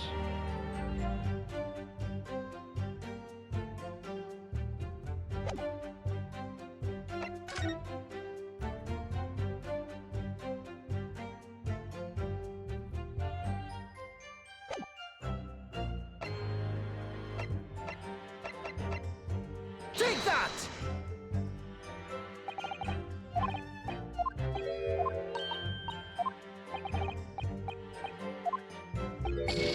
Nothing. I don't think I have anything yet.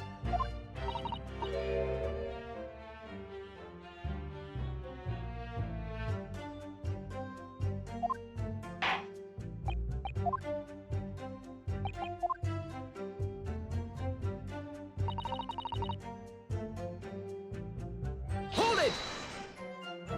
Motherfucker, you are part of the problem. Detectives, please. What little matter, Miss Green? Please elaborate. It was nothing, really. It's not worth mentioning. If you remember, you mentioned it to us yesterday at the hospital. Ah.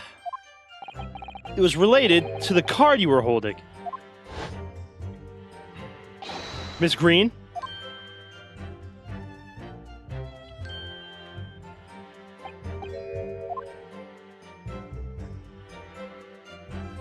From memory, I believe the card contained a note that read, I have information regarding the death of Duncan Ross.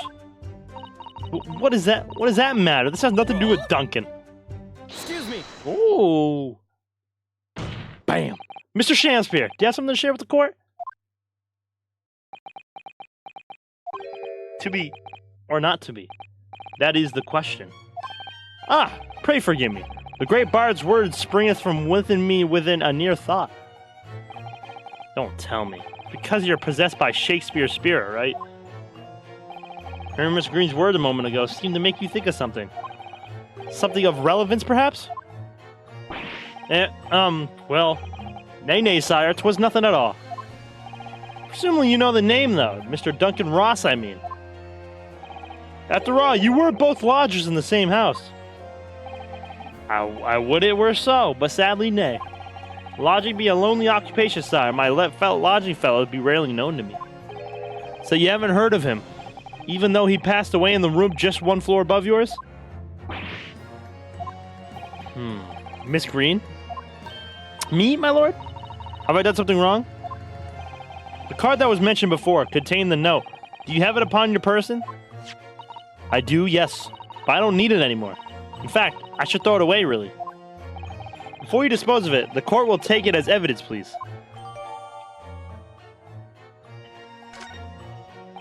Of course. That's what links Mr. Shakespeare and Mrs. Green. It's Duncan Ross. I fucking knew it.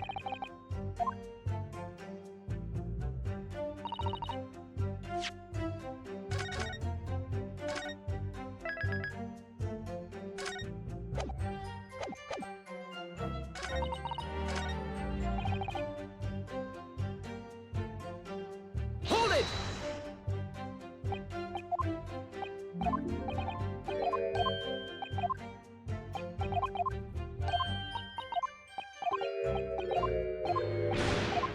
Boom, boom, boom.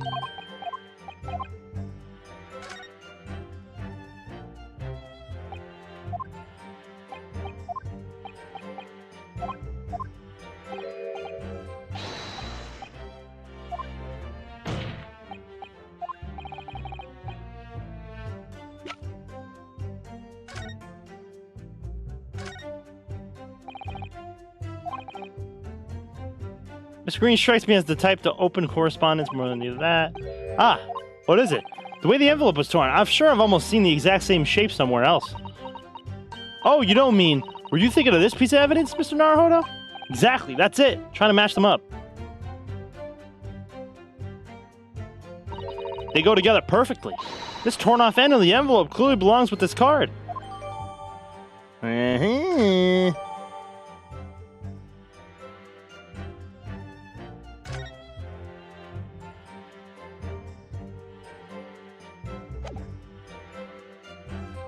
A note in there that had to be ripped out open rather roughly.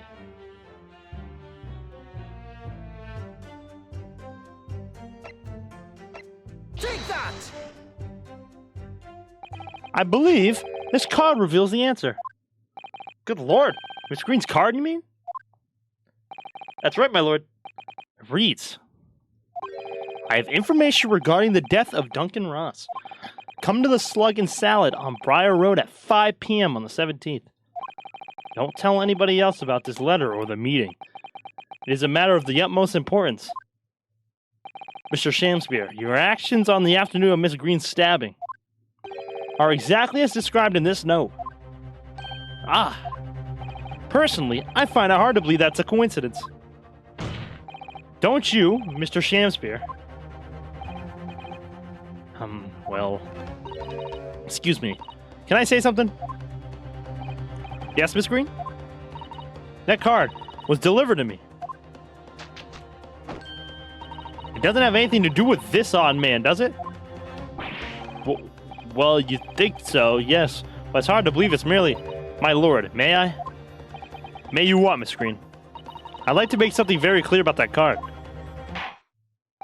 Very well, then. You may amend your testimony to include the details about this particular note.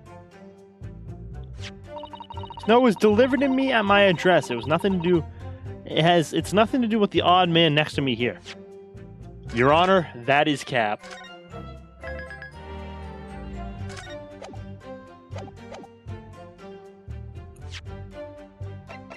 Objection! The day before the incident, exactly 1 week ago now, this note was delivered to your address. And upon carrying out the instructions in the note, you found yourself in the hospital. Yes, I did. It's terrible, everything that's happened to me. Yes, it is terrible. If it's all true, that is. What do you mean? Miss Green, have a look at this, please. It's a torn off end of an envelope. Oh, is it? And it so happens that it fits together perfectly with the envelope of the note you received. Where did you find that? Mr. Shamspear's room. Eh? In my room? Eh? Your Honor, that is cap! Do you perhaps remember this note from somewhere? Well... Your actions that afternoon follow the instructions in the note to the letter. Come to the Slugget Salad on Briar Road at 5 p.m. on the 17th. And so that's exactly where you went. Let me ask you again, Mr. Shamspear. You already knew about this note, didn't you? And you, Miss Green. What did I do? As this torn-off end of the envelope proves, the note was originally in Mr. Shamspear's room. So how is it that it came to be in your possession? I don't have the first idea. I'm just a fledgling artist after all. Oh, did she rip it open in his room? What? You broke into Mr. Shamspear's room and stole it. You did what? Sorry, thou hast what? You broke, you were in my room? You did what? Sorry, what on earth do you want with me? Oh, so she knows, yeah, she definitely knows he killed him. It would seem that both witnesses need to testify again.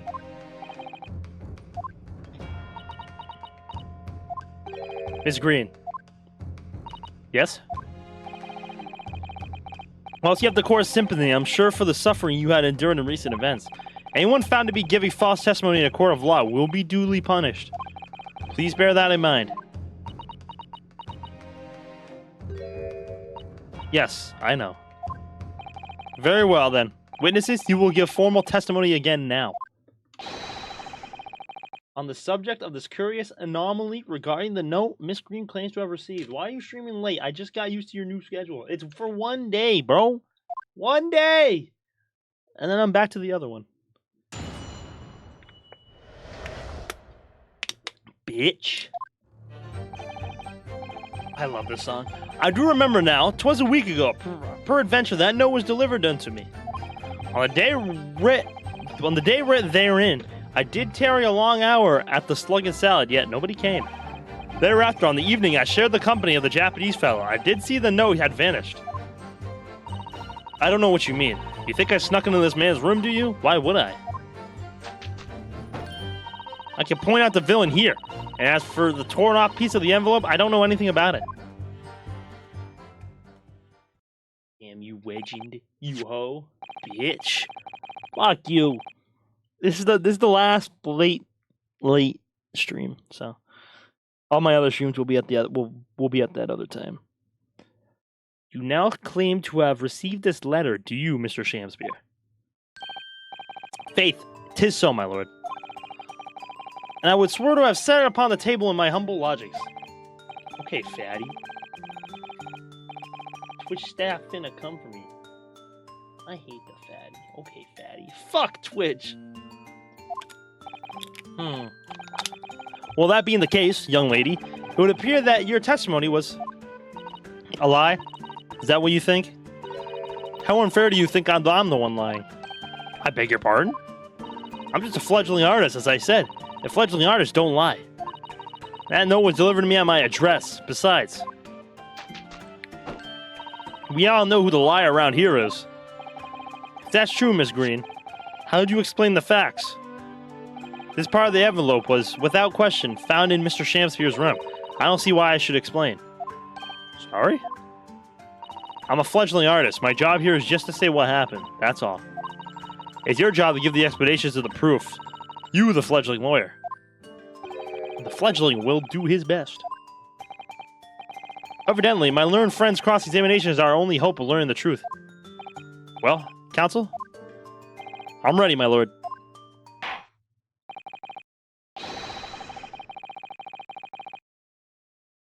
Only through the screen. I bet they get free OnlyFans, bro. And that's how she acquitted the note. Yes, two facts that are staring to lead me to a possible explanation for all this. It's not a pretty one.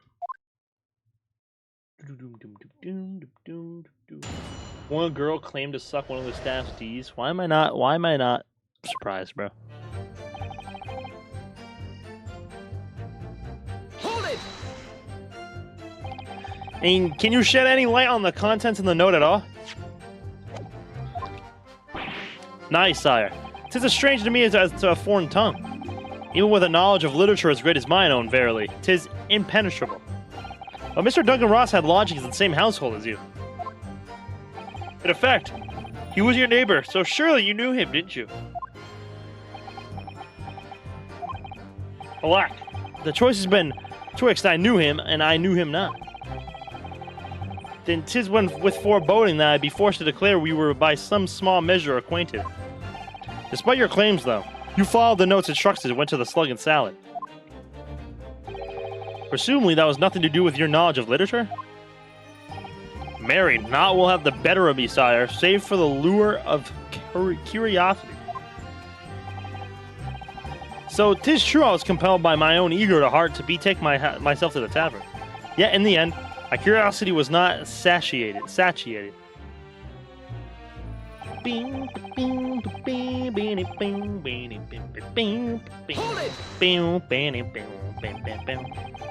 even after waiting for an hour, nobody appeared? Well, yes, sire. 'Tis as thou sayest. Really? You paused for a moment before you answered. In truth, when thou asked whether nobody appeared, I did suddenly recall. Really? Do you mean to tell the court that somebody did appear after all? I was not alone that night at the Slug and Salad, my lord, no. 'Tis a return to me now. I did treat my lips to almost clear water, and mine innards to a premium crust of bread. And all around me danced a great many companions. What do you mean? Flies, sire, flies. Good lord. In the name of the Beelzebub, what were they? Fairies, perchance, from a midsummer night's dream come to taunt me? I think they were just flies.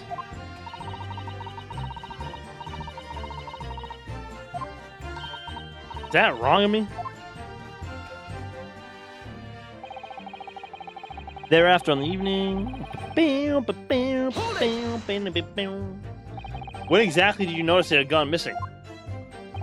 Such idle thoughts never occupy my mind. I am busied with greater ideas. In other words, you didn't notice. Several days passed by between your outing to the tavern and Mr. Natsume's visit to your room. Yes, it would appear that the note disappeared sometime in that interval. Such idle thoughts never occupy my mind. I am busy with greater ideas.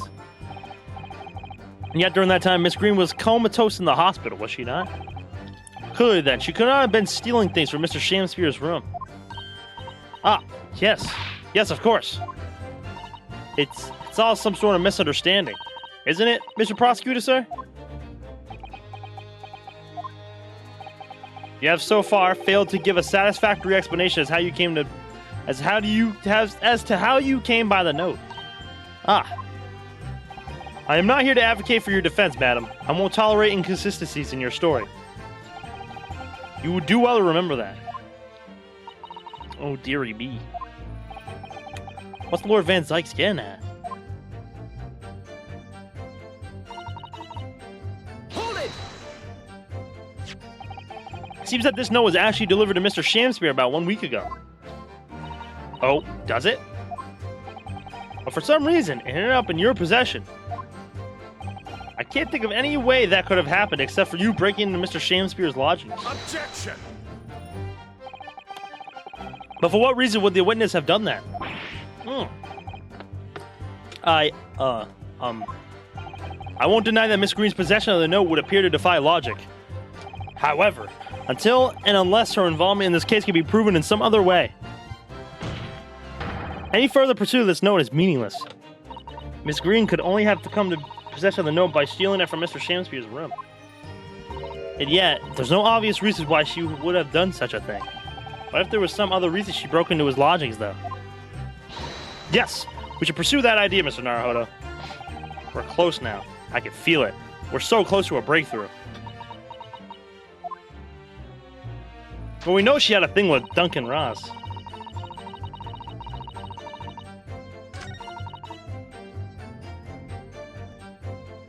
It's gotta be the Duncan Ross picture.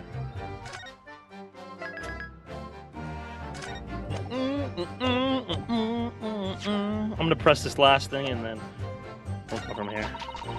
Hold it! So you don't want to tell the court the truth about the letter, is that it? I'm a fledgling artist, remember? Okay, whatever. Introverted? Fie! This fledgling doth readily cast aspirations about my nature. Yeah, I'm an angel, a seraph. Birds do harmonize with my song. The wind doth frolic on my wind. Pure of heart? I don't think so. Even a fledgling like me can see you're just a failure. Tragedy. Thou shalt not know the true heart of an artist until thine instruction hereafter by death. Wow. She just told her to. She pretty much just told her to kill herself. Damn.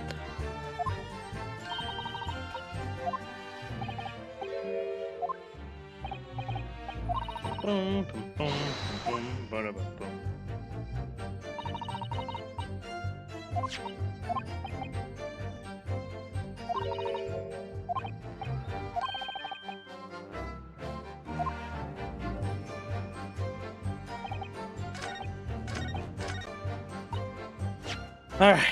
It's gotta be the picture of Duncan Ross, man.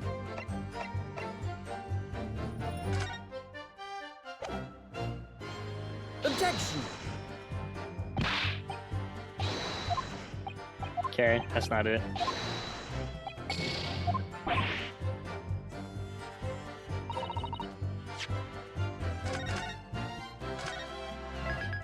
You stupid! Hey! Hey, fuck you, guy!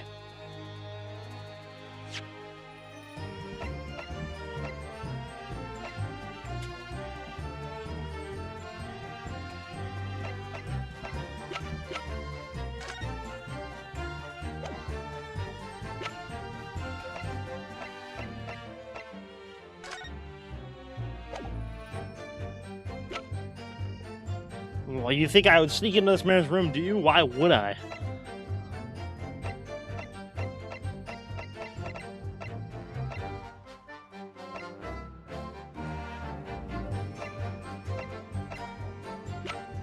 Why would she? Obviously, I know it's like it's about Duncan Ross, but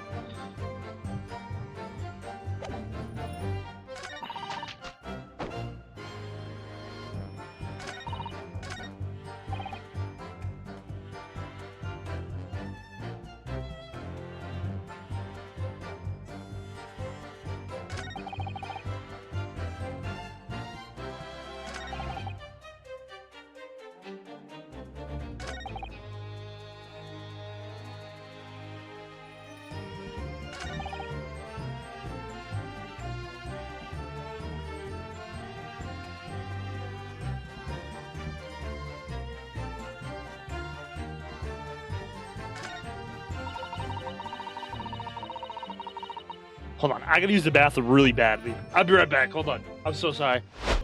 Hold it! Seems, yeah, does it? For some reason, it ended up in your possession. I can't think of any way that could have happened except for you breaking into Mr. Shakespeare's lodgings. Objection! But for what reason would the witness have done that? I wouldn't deny that Miss Green's possession of the note would appear to defy logic. However, until and unless her involvement in this case can be proven in some other way, any further pursuit of this note is meaningless. Miss Green could have only come to be in possession of the note by stealing it from Mr. Shakespeare's room. And yet, there's no obvious reason why she would have done such a thing. What if there was some other reason she broke into his lodgings, though? Yes, we should pursue that idea, Mr. Naruhodo. We're close now, I can feel it. We're so close to a breakthrough.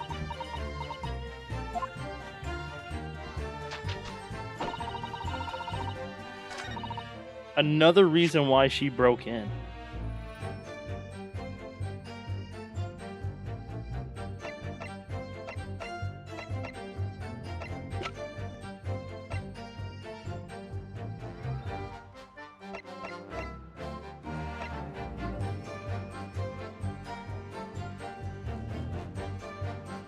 Objection!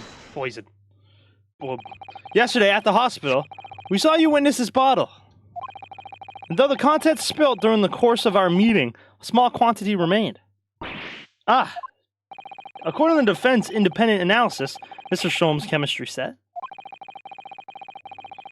the liquid that was still in the bottle was identified as strychnine. What? Strychnine? The very same poison that afflicted Mr. Shakespeare? Ah! Miss Green, you broke into this man's lodgings. For one reason and one reason alone. To cover the end of the pipe that feeds the gas lamp in Mr. Shakespeare's room with poison. Look at Shakespeare, bro. Can this be? You broke into my room to... It may seem incredible to the court, but from the remaining clues, there's only one logical conclusion that we can reach. The person who attempted to take Mr. Shakespeare's life with poison was you, Miss Olive Green. Oh dear, oh dear, oh dearie. Oh.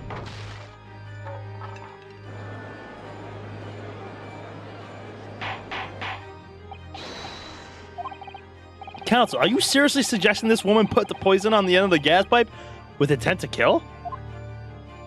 Yes, my lord. There's no other way to explain the facts. But Miss Green did indeed set this odious trap 6 days ago. The victim had put his mouth to the pipe that very evening as expected. The attempted murder would have happened 6 days ago, surely? Well, that's a very good point. Perhaps not, my lord. I beg your pardon? There was a significant police presence in the area that evening on account of the incident on Briar Road. Local residents were being interviewed throughout the night as part of the ongoing inquiry. A circumspect criminal would likely have chosen not to carry out any wrongdoing at that time. Lord Van Zykes? And of course, the following morning, there was more activity at Mr. Shakespeare's address. More activity? Ah, yes. You mean his fellow lodger, Mr. Natsume, being arrested on suspicion of murder? That's right. And the defense has already proposed.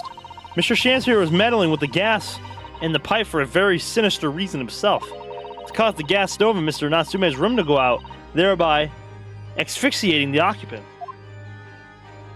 But once Mr. Natsume had been arrested, his room was under constant surveillance by the police.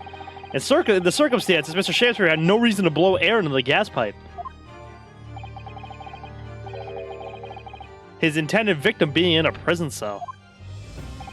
With the need to tamper with the gas removed, the poison on the pipe lay dormant. And then, 3 days ago now, the situation changed again. Right, Mr. Natsume's trial, which took place here at the Old Bailey, came to an end. A trial in which the man stood accused of stabbing Miss Green in the back, but was duly acquitted. That resulted in Mr. Natsume returning to his lodgings for the first time in 2 days. And that very night, his gas stove mysteriously went out, and Mr. Shamspear was mysteriously poisoned. In conclusion, the poison that was present on the mouth of the gas pipe had been put there in the victim's room for 4 days earlier.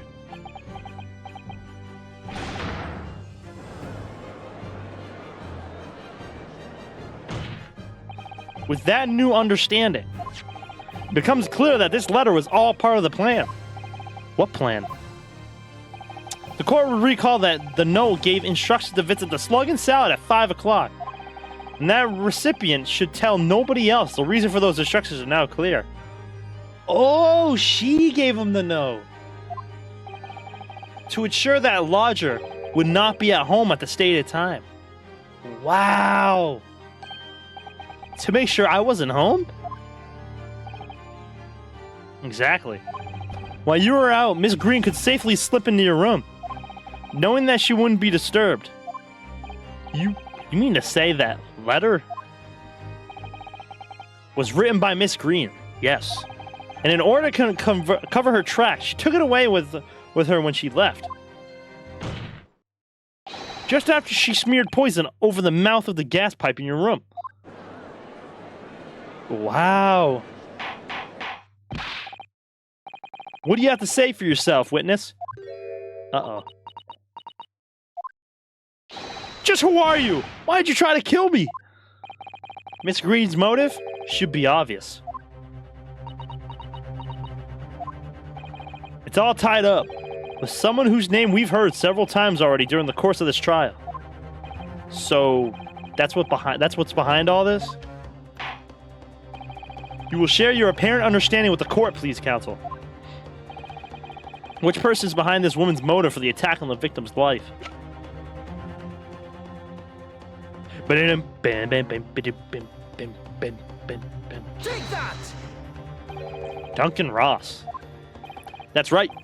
Before the defendant, Mr. Natsume, took up residence in the lodging at Mr. Garradeb's, somebody else was renting the room. Mr. Duncan Ross.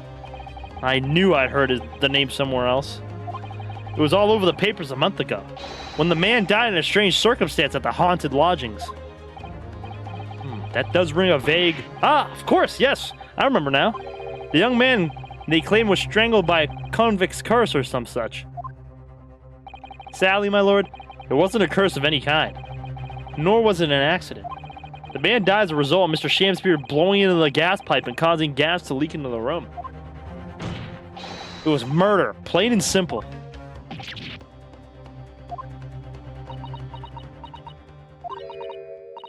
Uh-oh. Well, what do you know? The world is so unfair. Curses, curious deaths, that's all people care about. If it's an interesting story, they want to know. It doesn't cross their mind that real people are involved. And once they're bored, just 1 month later, once the story's lost its appeal, everyone's forgotten them. You mean you... Duncan was... Mr. Ross was Miss Green's fiancé. Fiancé? You may not have known until now who Miss Green really is, Mr. Shamspear. But she's known exactly who you are all along. Because you're her sworn enemy, the murderer who took the life of the man she was to marry. Marry? Miss Green, is it not the case that in order to exact revenge on Mr. Shamspear, you smeared poison over the end of the gas pipe?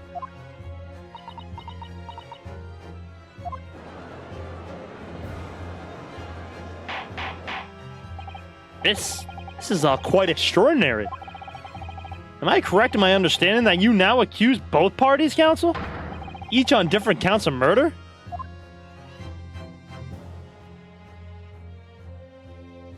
Yes, my lord. That's correct. Objection!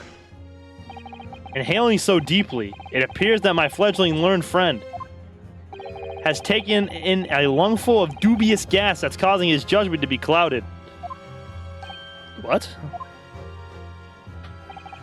Why would Mr. Shamspear have wanted to kill these lodgers, you say? As you say, You have completely failed to provide a motive to substantiate your accusation against the man. Yes, that's right, Mr. Reaper, my liege.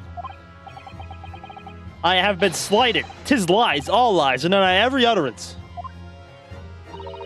And you'll have to forgive me, Mr. Naruhodo, sir. But I don't intend to admit to anything either. It's green.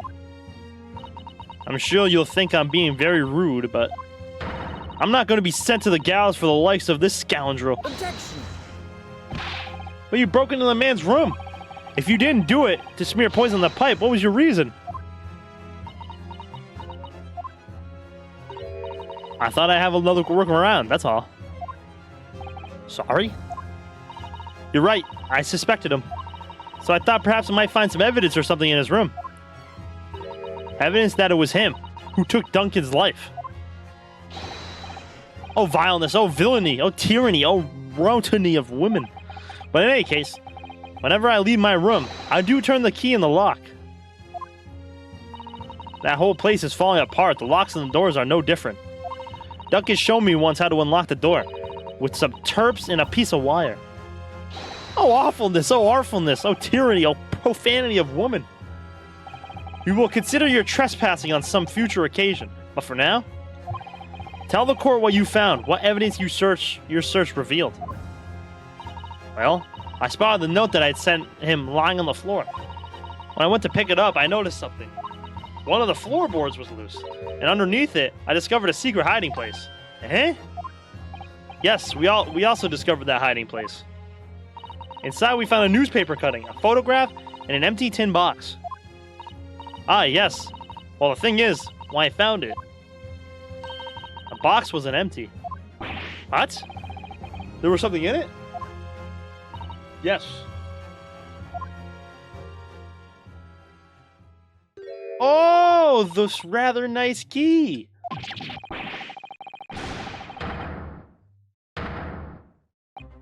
What are you doing with that? What the? Every ounce of color is drained from his face. Give it here. Give it to me now. It's mine. I inherited it. What was that, witness? What did you say?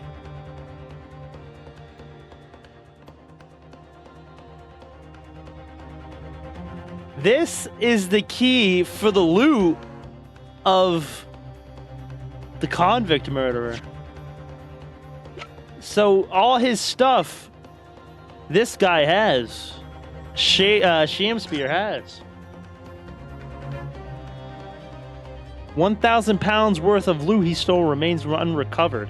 He has it, and that's the key for it. You inherited it? No, ugh.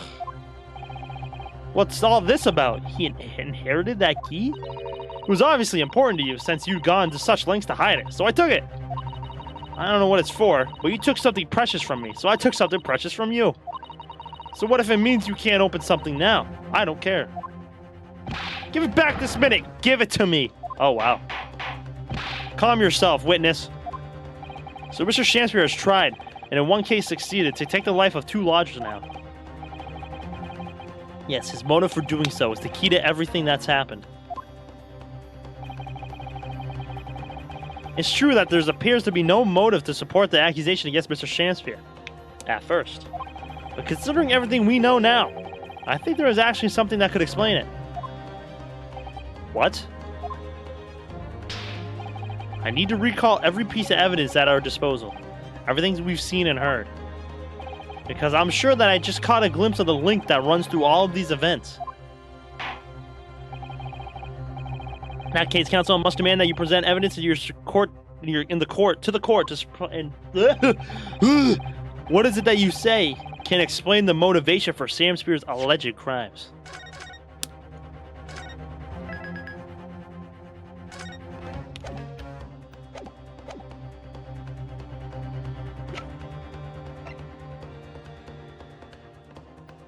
Take that! That's an official police report. Is it not? The Selden file. How'd you get a hold of that? Selden? The now sadly deceased Mr. Ross and the defendant Mr. Natsume have only one thing linking them. The fact that they had lodgings in the same room. Well, yes, we know this, certainly. A room that was formerly occupied by Selden. Until that is, he was arrested by Scotland Yard for his involvement in multiple burglaries. I see. It so happens that the convict Selden left behind one very substantial mystery when he died. The some 1,000 pounds worth of loot that he stole, which is as yet remains to be found. Ah, yes, of course. It's coming back to me now. It's written in his file here. 1,000 pounds lost en route to hell. That was how the paper summed it up.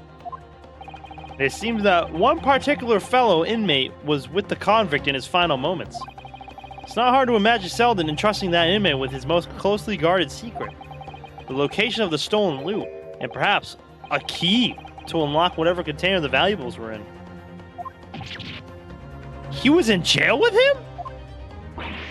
Ah, you mean this key is... Mr. Shamspeare, it was you, wasn't it? You were at the capital offender's side when he died, were you not? What are you talking about? This is a false charge, I tell you, a false charge. The name of the inmate who was with Selden at his death isn't noted in this file. But a simple telegram to the prison where he died would quickly tell us how false the charge really is. But even if it's true, why would the man be so intent on killing every subsequent occupant of the convict's lodgings? There's only one explanation for that, my lord. Who was in that very room that Selden hid his loot?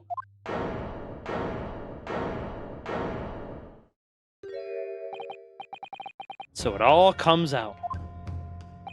Yes, and having established that, all Mr. Shamspeare's subsequent actions start to make perfect sense. When he was let out of prison following Selden's death, he made immediately for Mr. Garadev's lodgings in the hope of renting Selden's old room. That's right, he did want that room really badly, bro.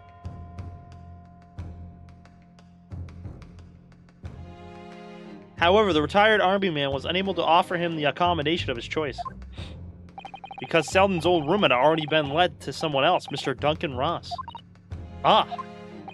Which is why Mr. Shamspeare subsequently devised his gas-based plot to kill the occupant of the room. When he was successful, he presumably intended to inquire about switching into the newly vacant room.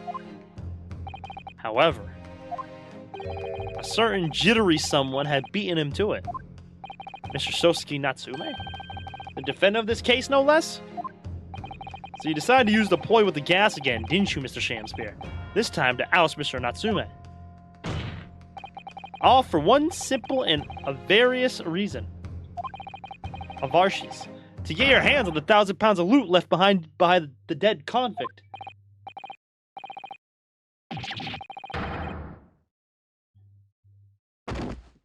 Oh, wow.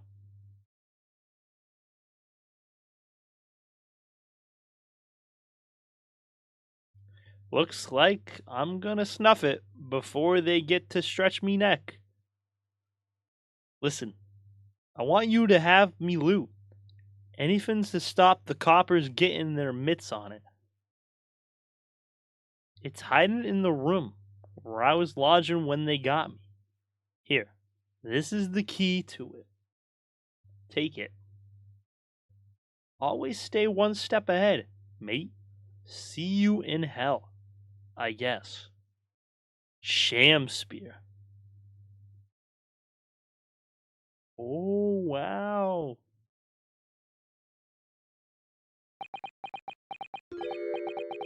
It's mine. What did you just say? It's mine. That loot is mine. Oh, wow. Mr. Shamspeare? It's all lies. I don't accept any of it. Why should I? After all, you don't have a shred of evidence. You can't prove I killed that fellow. Forsooth, I'm the victim here, remember? Isn't that right, ladies and gentlemen? If I don't admit to it, there's nothing you can do. You can't arrest me. For the time being, anyway. Verily, you can't arrest the victim, can you? Isn't that right, ladies and gentlemen? I'm so close. I just need a few more hours. I swore to myself that I get my hands on it. I can almost taste it now. You really think I just give up? There's no question in my mind now. This man is guilty through and through. And he seems so utterly intoxicated by the idea of that loot. I'm afraid that however hard you press him, he'll never admit to what he's done, Mr. Naruhodo. There is a way. Pardon? There's one way I can finish him. No. He's already committed the most heinous crimes to get his hands on that loot. Which means all we need to do is find it first. A fine plan. Were it not for the fact that the police thoroughly searched the room following the death of Mr. Ross. If it's there at all, it must be very well hidden indeed. Without conclusive evidence, I certainly cannot rule. If only there was some way we could find the convict's loot quickly. This is the final piece of this complex puzzle. That loot's got to be something good. It's got to be something government-wise. But I think we have it in our possession already. Or I think we may have something that can help us find where the loot is hidden. My lord. Yes, counsel? The defense would like to make a proposal about how to find the late convict's hidden loot. I believe we are already in possession of something that could give us a clue to its whereabouts. It's our last chance, so it has to be worth a gamble.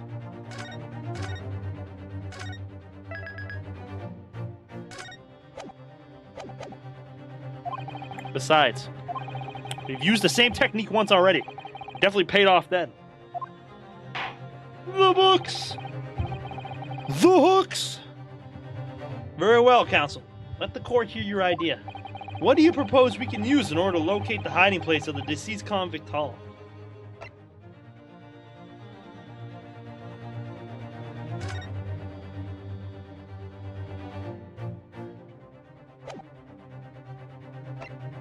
Is it the books?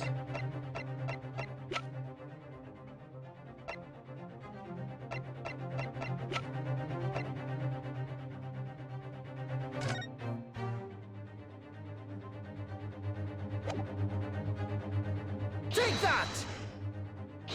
This is my proposal, my lord. Good gracious, we can use that, can't we? Objection! I have another idea. Stop wasting the court's time with this senseless rubbish. Oh.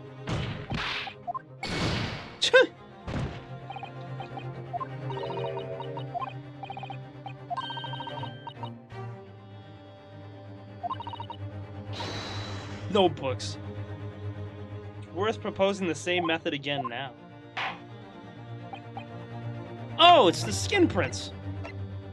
Take that! If I'm not mistaken, those are Mr. Shamspeare's handprints on the wall of the lodgings. That's right, my lord. Exposed as a result of the defense's independent investigation of the scene. Based on wonderful news discoveries in the field of forensic science by the great detective, Mr. Sholmes. A great detective? Is that some kind of joke? Do you really think I'm going to be daunted by a man with such a ridiculous title? I should think the great bard ought to recognize such a title when he hears one, Mr. Shamspeare. Let's go! Perhaps we should compete for the honor of most ridiculous title. 'Tis Herlock Sholmes himself! What are you doing here, great detective? Your usual haunts are the filthy back streets of the capital, are they not? Ah, Mr. Reaper, it's been too long. And I see your complexion has worsened since last we met. Mr. Sholmes? He does know Lord Van Sykes then. Well enough to say something like that in any case. Mr. Sholmes, though you may be heralded as a great detective by the popular at large, that does not give you the right to come and go in my courtroom as you see fit. If I may, my lord, Mr. Sholmes' newly developed scientific method has helped us uncover vital clues in this case already.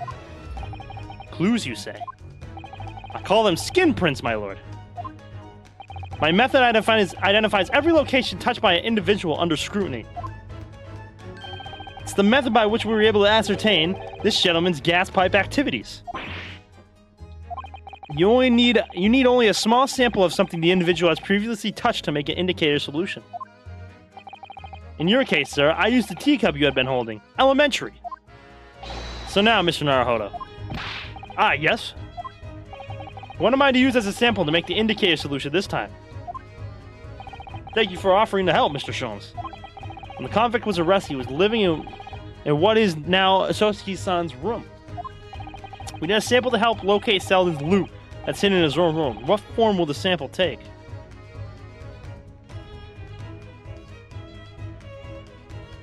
Present evidence, present a person.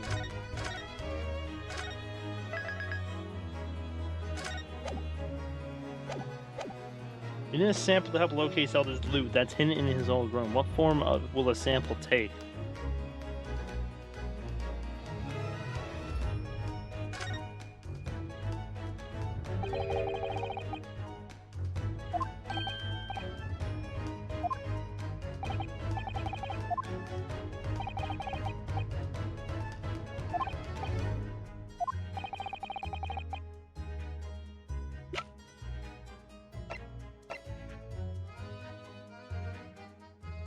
We don't have the key. Unless we present Miss Green.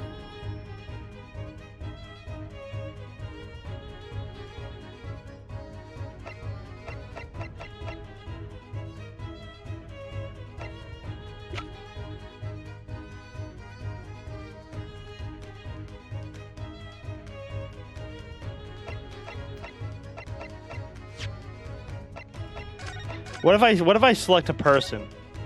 Hold on.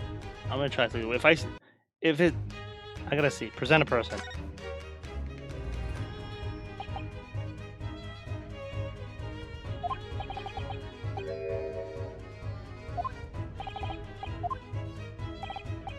Okay. Take that! Okay. Who's Miss Green? Miss Green! The key, please. Me? What do you want with me? The key around your neck, if you please. Sorry? That key belonged to Selden. There will be remnants of secretion from the man's skin on its surface that we can use. Very true. That is the sample we need. Using it, we can create the indicator solution required for Mr. Sholmes' skin print seeker.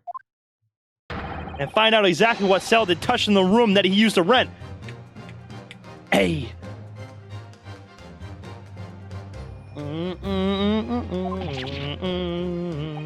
Mr. Shamsphere, as one great to another, I assure you. The late convict's hall is hidden somewhere in his former lodgings. I shall uncover it in no more than 30 minutes. So, Mr. Shamsphere, the truth is well within our grasp now, and as such, you will never get your hands on Selden's stolen wealth.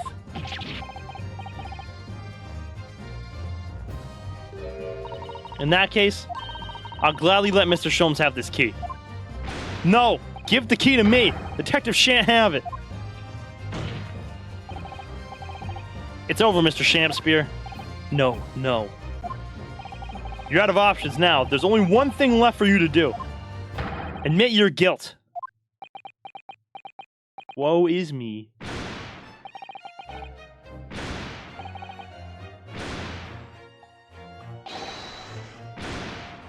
Oh, wow. I got out of the way fast.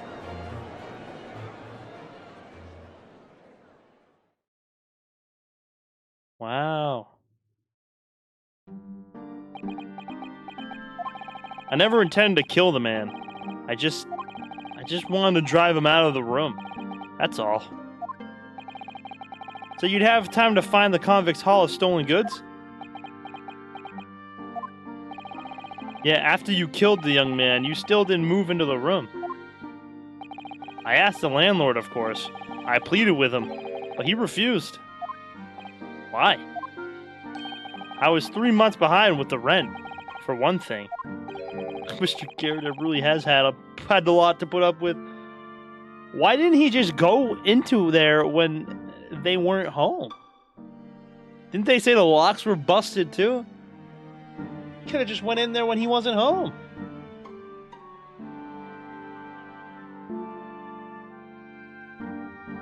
Nah, because Miss Green said they were able to open the lock with like a wire and something else.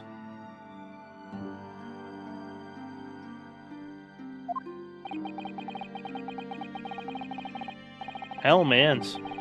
And he had the gas repair work done immediately afterwards, putting the room out of action for a while. And then, this Japanese man swooped in at the right moment to sign the new lease. Poor Mr. Natsume, what unfortunate timing. Then, 5 days ago, after the incident on Briar Road, when the Japanese fellow got himself arrested, I thought I finally had my chance, but it wasn't to be. No, the scene was sealed off and guarded by the police night and day. And if I remember rightly, Mr. Schoen spent the whole day in there reading books. I couldn't even enter the room, let alone search for the loot. Which is why, on the day Mr. Natsume was acquitted and returned to his room, you once again tried your trick of blowing air into the gas pipe that feeds the stove into his room. Unbeknownst to you, however, the action would lead you into a deadly trap.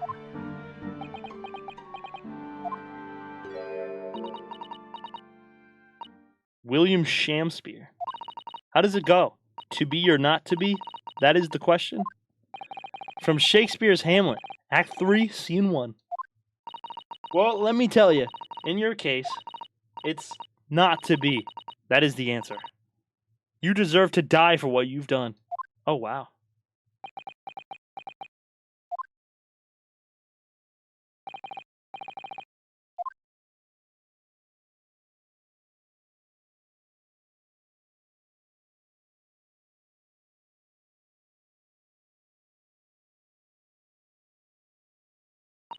Off with his head.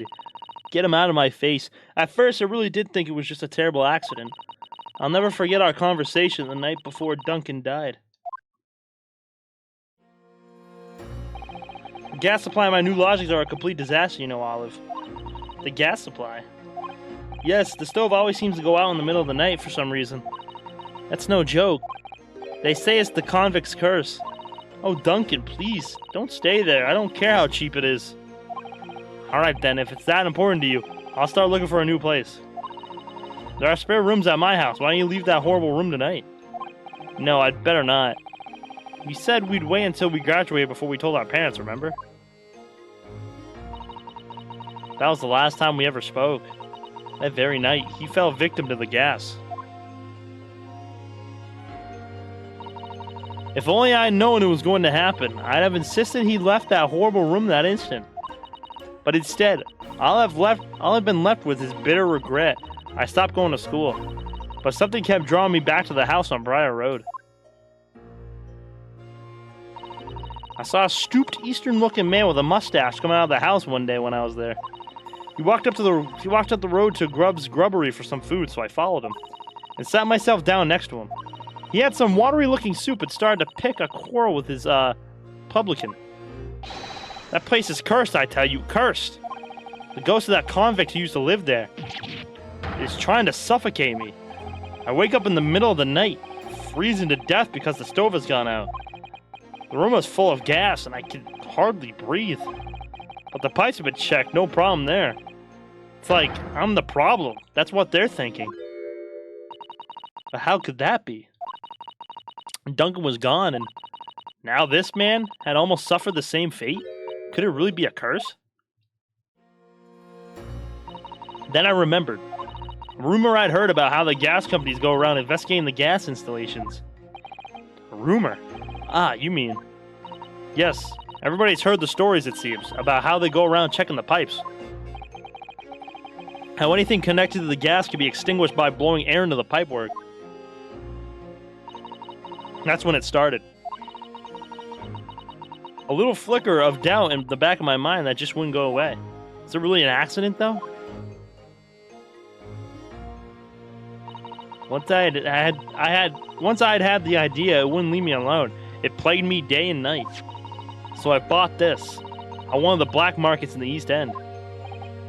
Black market? I've never been. I just heard people talk about them. You really can't buy anything you can think of there. In some ways, being able to get my hands on this so easily made me even more determined. I had to find out one way or another. Was Duncan's death an accident? Or was it murder? And your chosen method for establishing the truth was simple, but highly effective. Smear poison on the gas pipe you suspected the man of tampering with and wait. If Mr. Shamspeare was innocent, nothing would come of what you'd done. But if he was guilty, he would pay for his crimes dearly. I found out the name of the man I suspected, William Shamspeare. And then I wrote him this little note.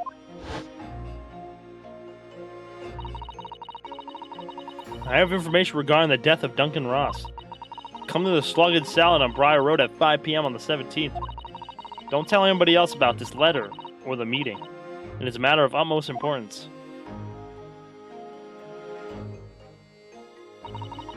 If he'd done it, I knew that would worry him enough so he'd be sure to go. So wait to see if it worked. And of course, Mr. Shamspeare followed the instructions to the letter. I worked out where the gas pipe was straight away. So I smeared a good amount of the poison I bought all around the mouth of the pipe. All the time praying that the devil's work wouldn't be done, and that it was just some wild fantasy. Actually, no. All the time praying that the devil's work would be done.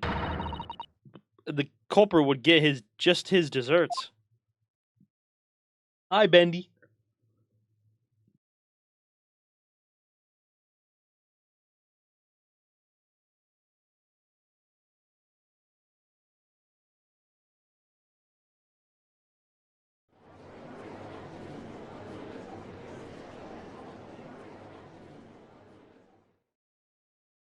Damn, that was a crazy one. You're terrible, Gorilla. 3 days ago, when you were first stood in the dock before me, this whole affair seemed relatively straightforward. Yes, my lord. I certainly never imagined the depths of depravity that we should be subsequently find lurking behind the scenes. It has been a long road, my Napon's friend. Oh, yes. And one I certainly didn't envision walking with you. I hate fatties, Gorilla. I can't help it. I bet you're fat as shit, Gorilla. Are you fat? Nevertheless, together we have reached the light at the end of the tunnel, as it were. Miss Green? Yes, my lord? You will henceforth be stripped of your freedom. As punishment for the attempted murder of Mr. William Shamspeare. Yes, I know. And you, Mr. Shamspeare, you will be tried for the murder of Mr. Duncan Ross in cold blood. The subsequent attempted murder of Mr. Sosuke Natsume here present.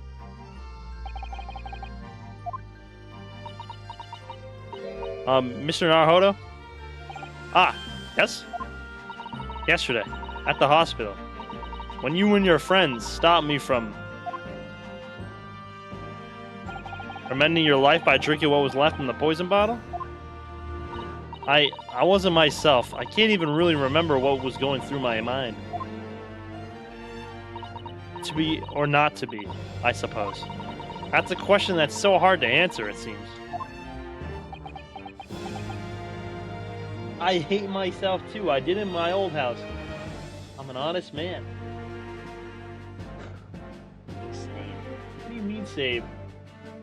Oh, I hate daddies. Well, personally, I'm glad of your being here, Miss Green. Oh? And I'd like to believe that's a blessing Mr. Shamspeare didn't die when he ingested the poison. For your sake, at the very least. Uh-oh. Eee. Because of you, I chose life, not death. And now you've made the truth come out at last. Really, I can't thank you enough. I thought she was about to fall in love with Ryunosuke. Oh, Miss Green. Mr. Shosuke Natsume. Yes, my lord. The court declares that you are exonerated from all blame in this matter. Accordingly, I would call upon the ladies and gentlemen of the jury to present a verdict of not guilty. We are in full agreement, my lord. In that case, I hereby declare the defendant not guilty. Yes! Oh God! Goose, I thought the same. We would have had to had her put down. She's already going to jail, bruh. Excuse me.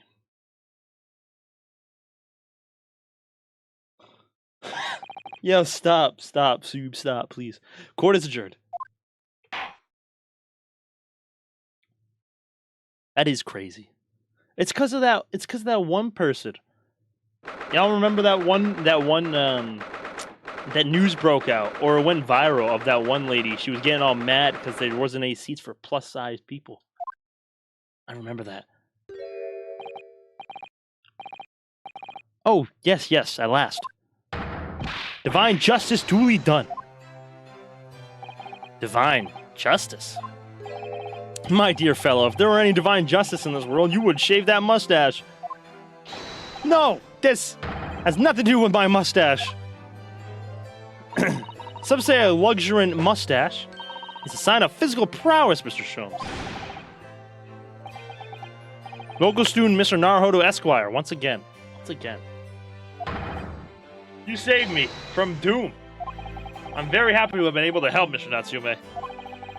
Congratulations on your acquittal. Your second in almost as many days. I was first acquainted with and gained affection for English literature whilst in our great homeland empire. And then, by a twist of fate, I was brought to the land that bore the fruit of that literature. Only, the city of bricks and mortar became my prison. Try as I might, I never found my feet here. In the end, I confined myself to my room and lived life through friendly old books. You've had such a difficult time, haven't you? Ah, but a week ago now. I dragged you out of that dark and dingy room of yours, did I not? You did. I've seen more life in this week than all my years to date. And for the first time, I feel like I've begun to see the true face of the English that's been so far hiding from me behind the wall of fog. My dear fellow, there is nothing special about the true face of English, as you put it. Wheresoever one goes in the world, human are human. There are few genuine differences. Yes, I think you're right. I finally started to see that, and I've come to understand something. I've worked out why I was attracted to English literature in the first place. It made me see that whatever our nationality, we humans all have the same hopes and fears. We're all just doing our best to live. Well said. I've come to feel the same way.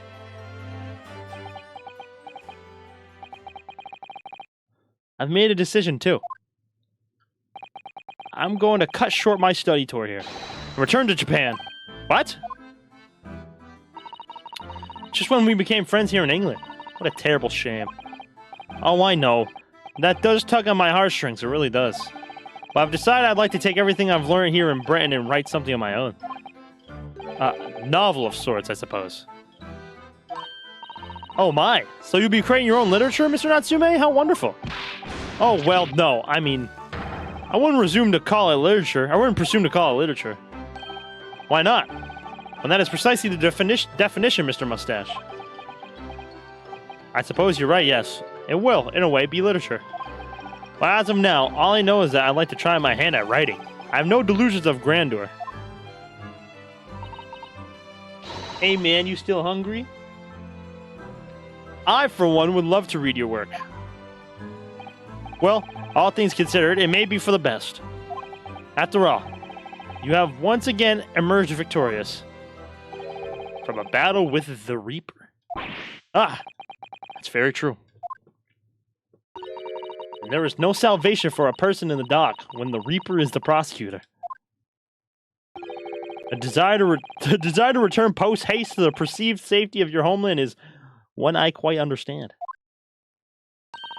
My goodness, yes, faced with such a terrifying prospect. Nobody would consider that cowardly, I'm quite sure. But That's not why I'm leaving. I mean it.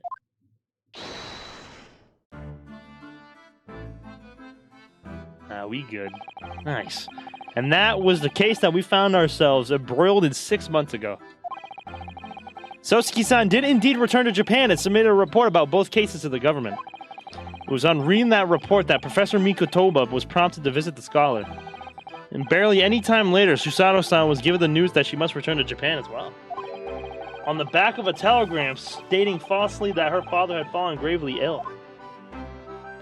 Yeah, this was all a flashback, by the way. That entire trial was a flashback. The only possible explanation that comes to mind is what happened after the trial, on the following day. The day that we uncovered the loot, hidden by the now deceased convict in his former lodgings. Can we see it? No way, they're not going to let me see it, right? Alright, nice. Holy shit. Oh, well done, Mr. Sholmes. How simply marvelous of you.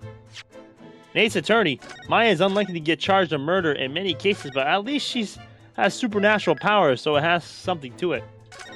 Sosuke is a poor, unlucky, random guy. True. Hold on, I'm gonna grab a water. Your hiding place in just one day.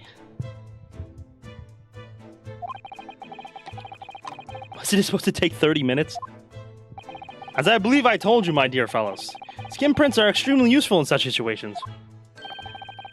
Would you agree, Gregson?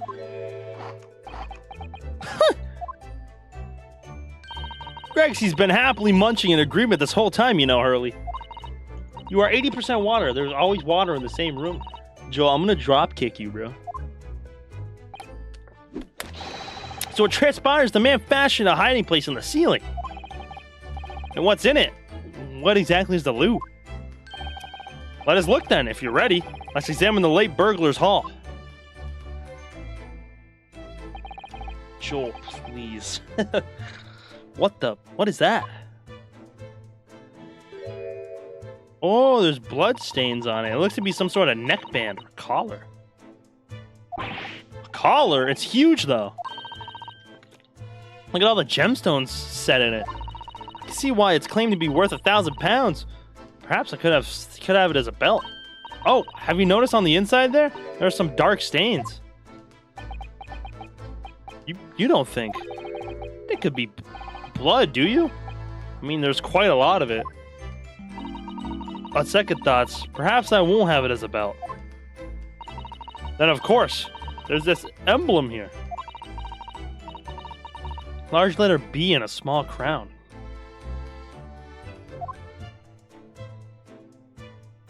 This was from the Queen. That would be crazy. What does it signify, do you think? Oh, I hadn't noticed that. The Old Bailey?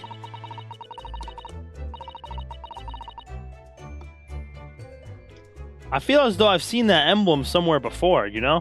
Where could it have been? That's enough of that, I think. What? What's the matter with Mr. Sholmes? Royal B as a bitch. Shut up, gorilla. Where have we seen that before? Have we seen that before? Oh, the color has drained from his face. Well, Inspector, I believe you ought to be taking this, aren't you? It could be valuable evidence after all. Must be kept safely under lock and key. Ah, yes. Get your grubby hands off that, you lot, and hand it over, now!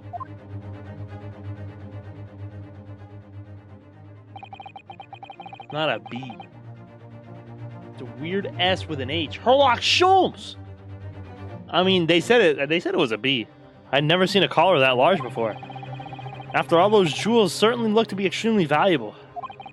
That's not what stood out the most to me. At least now once I noticed it. Those dark marks on the inside of the collar. Those stains. Could they really have been blood?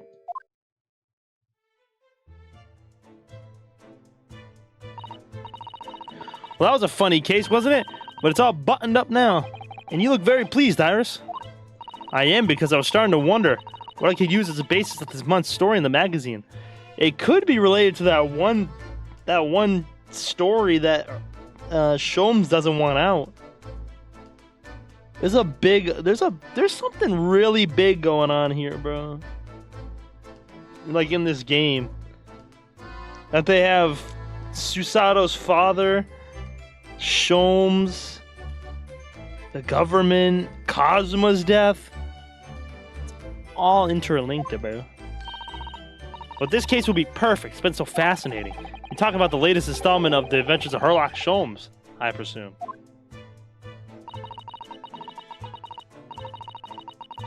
The mystery of the knife and the mist, and the mustache man, the convict's curve paths.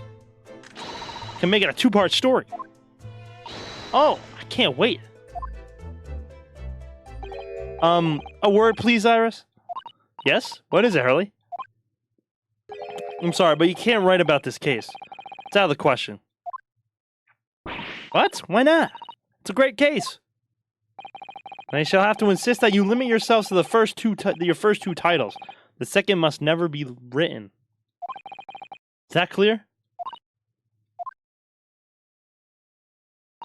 Yes.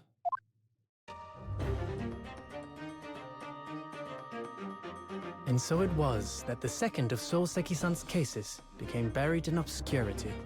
Now, looking back, I feel I understand.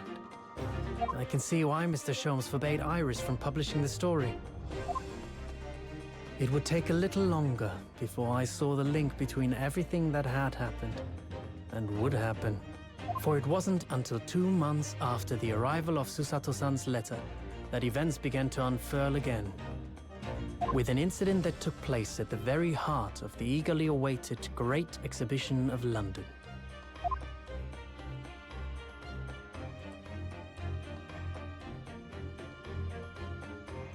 This goddamn game, bro. Oh!